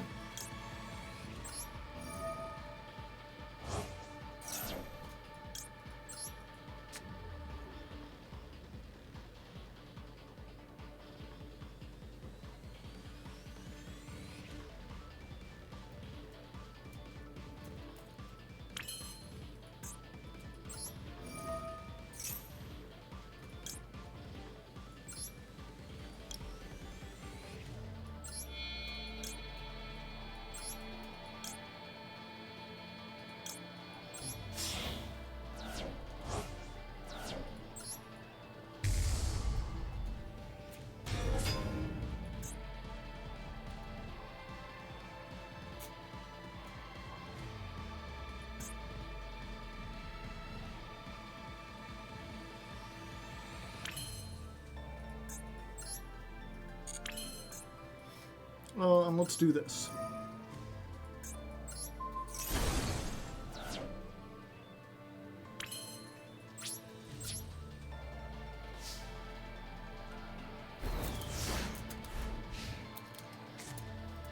Yeah, it does. So that's the thing, is that, like, when it comes to, like, I guess I should, for the people watching on YouTube who can't see the chat, like, it's just kind of interesting how different audio is from video, how infamously bad AI is with video, and how well it does so with music. And that's because video is capturing something that's natural. Natural stuff has, like, infinite complexity. There's all sorts of different nuances to how things look. But music is entirely artificial. It's something we created. It has very strict rules and limitations. There's only a finite number of tunes that sound good to the human ear. And a lot of music we know is basically just remixing already existing rhythms and beats and tones to make something that seems novel. So it's, like, a lot easier for an AI to make music than it is to even, like, paint a picture. Much less make a video. Like Ice Ice Baby, yeah. Magibullet, you're still using the old term. Next, they'll be talking about Brandish Maidens. Alright, chat, do they try to banish my big guy? What if you tried to banish Ancient Gear Golem, but he said no? Why Golem no die? What the heck? I'm reading all this. It don't say anything about being immune. Defense. Yeah, see, all the information, it's on this frickin' trap here, Lois. Ancient Gear Golem and monsters that mention it in your monster zones are unaffected by your opponent's activated monster effects. So the question is, do they have a way to just beat over 4400 or a spell trap that gets rid of it?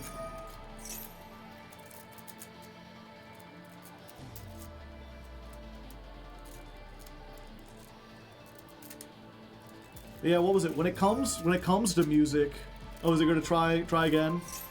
Okay, they realized. Okay, you've blown that up now.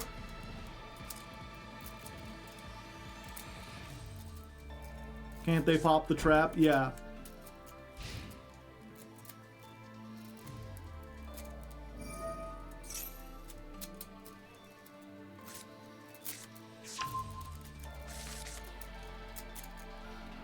But they've already used their big removal effect. I guess they could wait until next turn.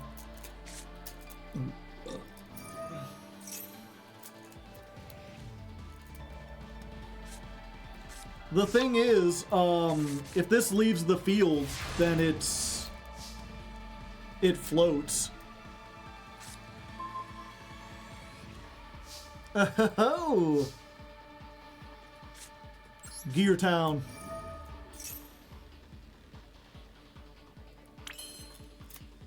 Deck them with the robot before that happens. I'm blowing up Gear Town, baby.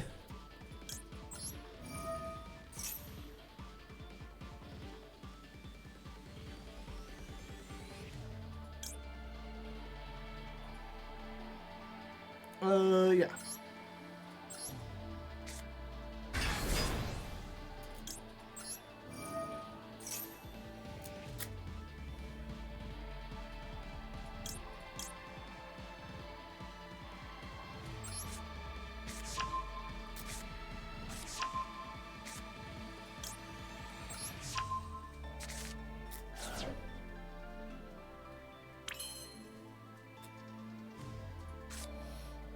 Yeah, we gotta go. We gotta try for this.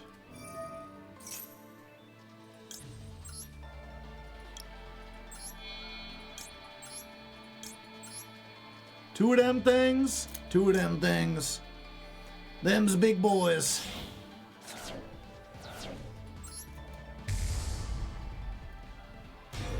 I need you to hit them really hard. I'm gonna try.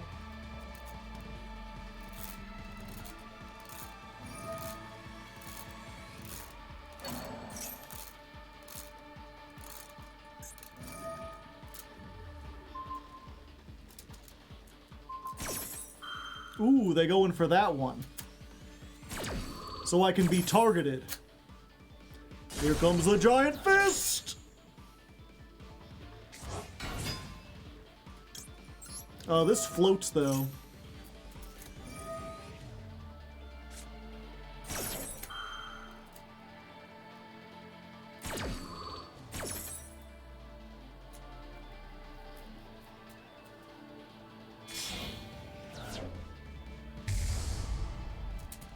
Ice Jade!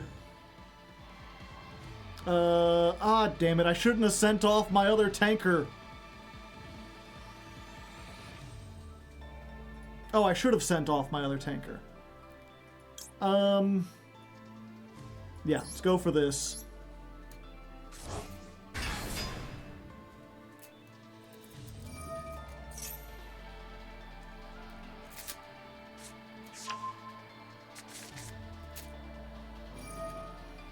Another one.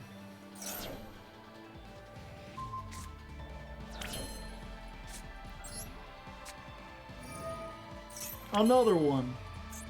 1,000. Battle phase. Crash.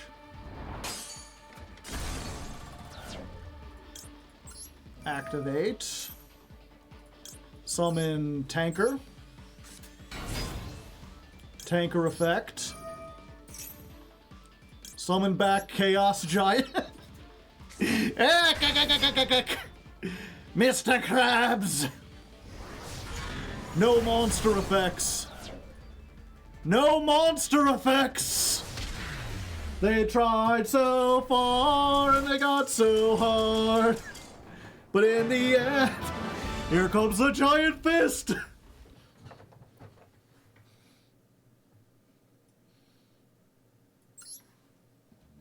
Raw! Obliterated! Here you go, Joe. Have a slime toad. Have you been terrorizing the event? No. I usually don't win that strong or that well. But I just happened to have almost everything and they didn't handle it the right way. That was funny. Ancient Gears is a funny deck. You know, I wonder what Yu-Gi-Oh would be like if you know, Ancient Gears was just a little stronger instead of Tenpai. Oh no, they're making me go first. Chad, I can't do anything going first.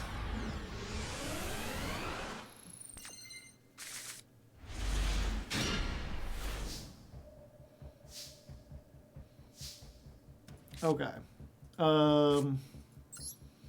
Yeah, we do this. Give me a thing. We go for Fortress.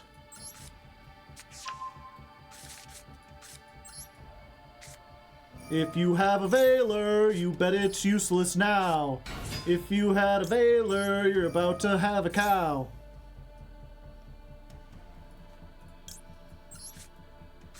Let's get this. Free card. That's a good one.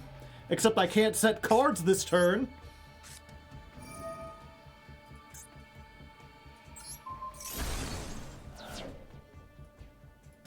Summon. Wait, do I already have a Dark Golem in hand? I do. View normal, special summon an Ancient Gear from your hand, except Tanker, ignoring its summoning conditions. Okay. Yeah, we'll get Tanker then. Tanker. Tanker effect. Tanker, I barely even know her. Dark Golem. Dark Golem effect. Let's add, I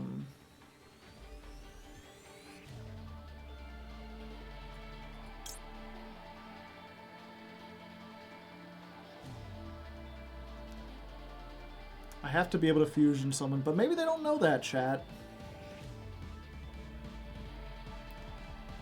Let's try this.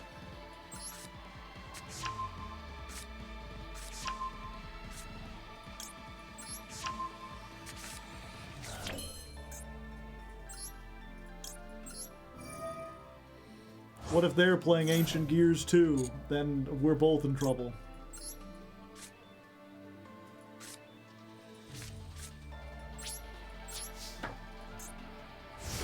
What are the chances it's an Ancient Gear mirror match? Those never happen. Those are just a myth. I'm the only person who plays Ancient Gears, chat. No one else in the world would be crazy enough to play these old-style robots, creaking around with their ancient gears. You have any idea what that sounds at 3 o'clock in the morning when you're trying to sleep? It's awful!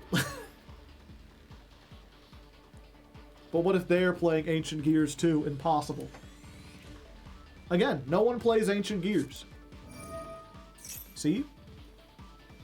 That's not an Ancient Gear. That's something entirely different.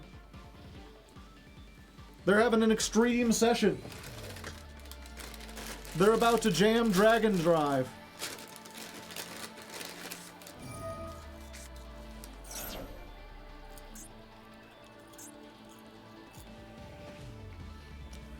They're using the Punk Loner. They just want to hit me with Psychic End Punisher.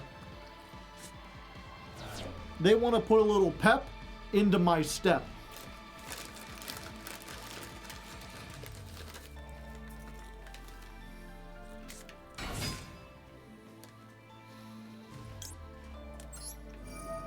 I'm going, baby. It's time to summon a very big man.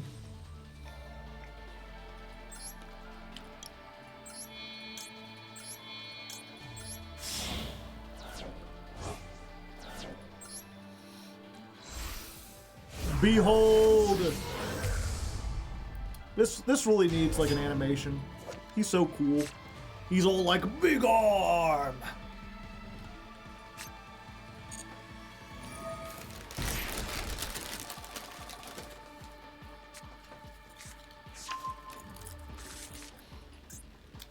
Also, I'm realizing I probably should have gone into Megaton. Yeah. I should have summoned Megaton, because Megaton floats into this guy.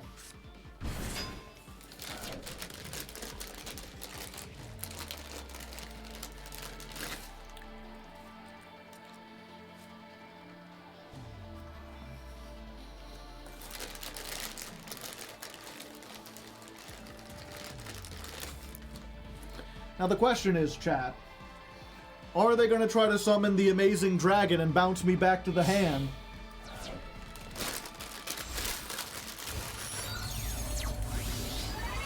Will they realize that I cannot be targeted, cannot be destroyed, and am unaffected by monster zones?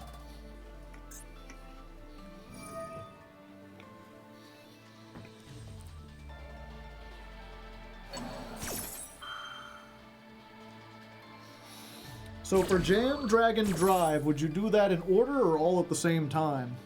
I think you do it all at the same time. I'm not an expert though.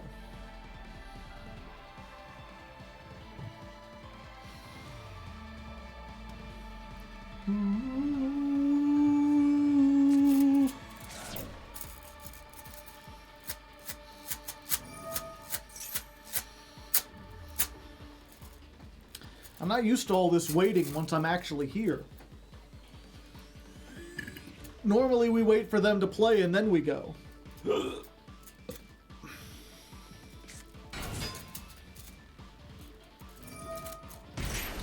I'm just trying to figure out, will their life points be low enough that their pep will be able to attack over this?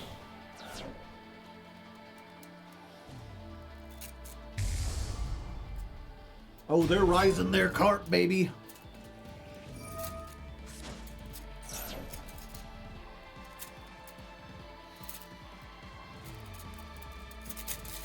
Just realize you're playing with a Slinky. Yep.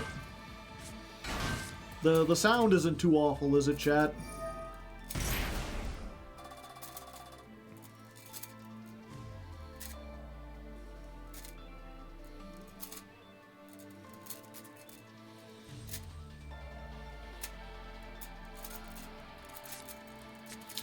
$4K boost, 7,500 attack.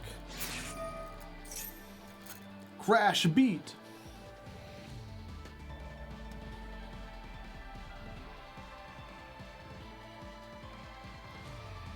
That doesn't do anything unless I target them, and I ain't targeting them.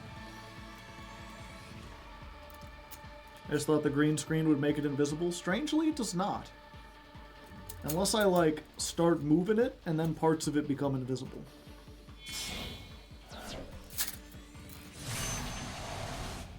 They have gone for the amazing dragon!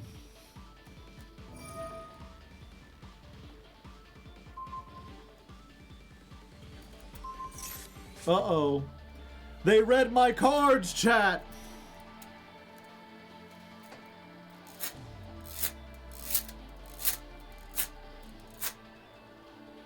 They sent those back. Can they also make another pep?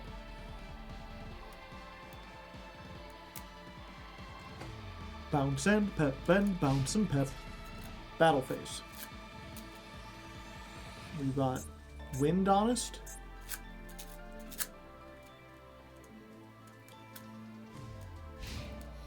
Okay. Nothing. Well, that was anticlimactic.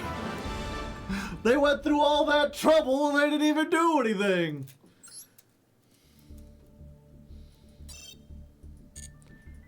Five whole gems. All right, we've done it. I'm not going for the thing. What is it? Duelist Crusher? No, I'm good.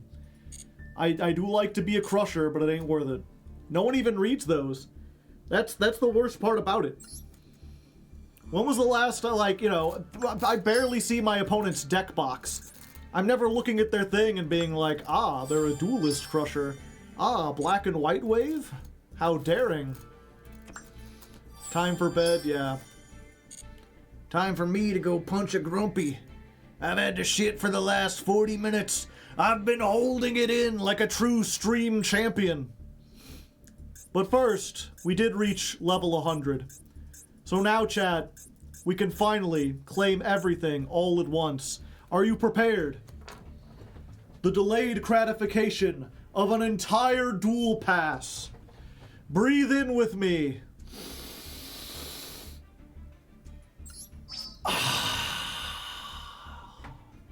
1,000 gems, 130 SR, 130 UR, the Wicked Avatar, the Unstoppable Exodia, and a Ruby Carbuncle.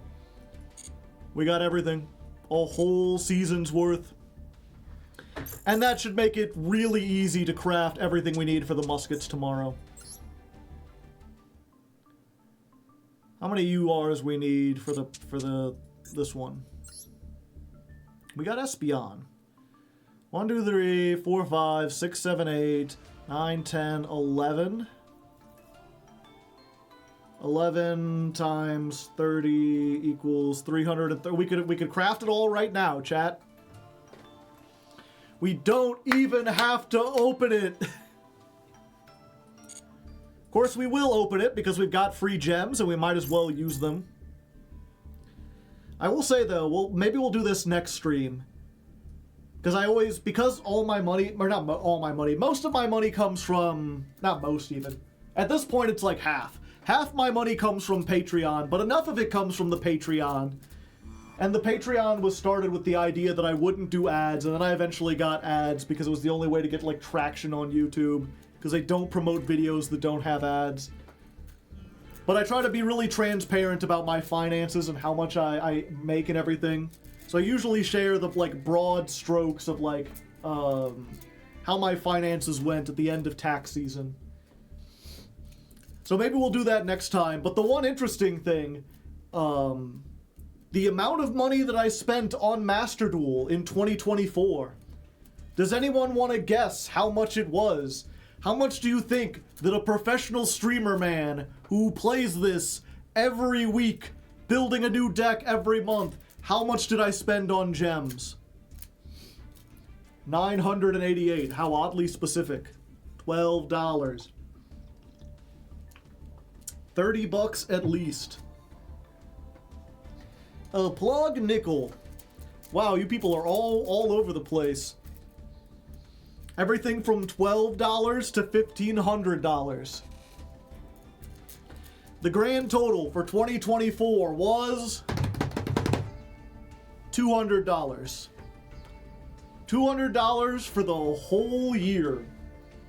Which, I mean, that's like a lot for like digital cardboard. It's always good to keep that in perspective, like I'm paying for something that doesn't even exist. If they shut down the game, it's out. But that's cheaper than playing like real Yu-Gi-Oh!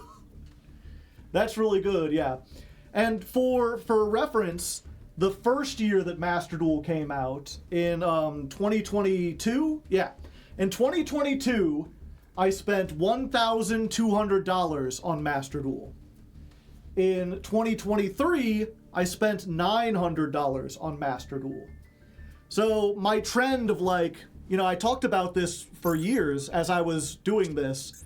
You know, I don't break down any of the cards that I get, or almost none of them. So if I get this Vesper Girsu, I just hold on to it in case I need it. Like, I'm not, no, I did play Unchained.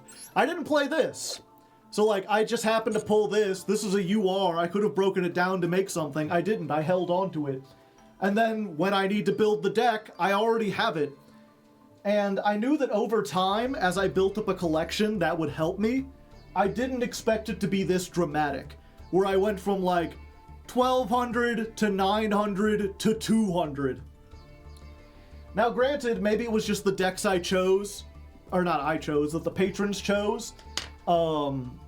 Perhaps this was cheaper. We'll have to wait until the end of 2025 to figure out for sure. But it is really interesting to see, like, that paying off, like, huge dividends. Of course, if they shut down Master Duel, like, at the middle of this year, at the start of next year, then it's like, well, how much money did I really save? I spent in big. Maybe I gotta save money by just not going in that hard anyway. Yeah, newer decks have more URs. It also helps, though. I think one thing, like, when we first started, we were doing a lot of stuff out of secret packs. Well, what was it? I talked about this on Blue Sky a little bit. I made a little thread about this. Where when we first started, we didn't realize, like, how much better these normal packs are as far as, like, the UR ratios to opening a secret pack, where half of them are from the huge master pack. Like, it is so much easier to build a newer archetype than it is to build an older archetype. When we started, we were like, let's build Kristrons, let's build Red Dragon Archfiend, let's build Winged Dragon of Ra, and that meant going into secret packs. And the second year and the third year, it was a lot more like, let's play something that's fairly recent, that's fairly new. Another thing that really helped, though, is because I had a big collection, I can make decks like Ancient Gears that I played previously and use them in these festivals and, like, breeze through the festival really quickly. Like, 2024 has been significantly easier in terms of, like, breezing through the festivals, because no matter what challenge they come up with, my collection is so big that I already have a deck made for it that's, like, reasonably good. I don't have to use the loaners. I don't have to struggle through the format with, like, a half-built deck using whatever I have. Like, I can just jump in and go. Same, yeah. I feel. Anyway, that's it for now. If you missed all the political stuff earlier, like I said, we're planning to make those into videos. The one should be out on Saturday. The other one, when I finish it. We're also working on getting the, what's it called? The ladder climb for the Melodious. That should be out next Friday. Not this coming Friday, but the one after that. First week of March. For now, I'm going to go ahead and get going.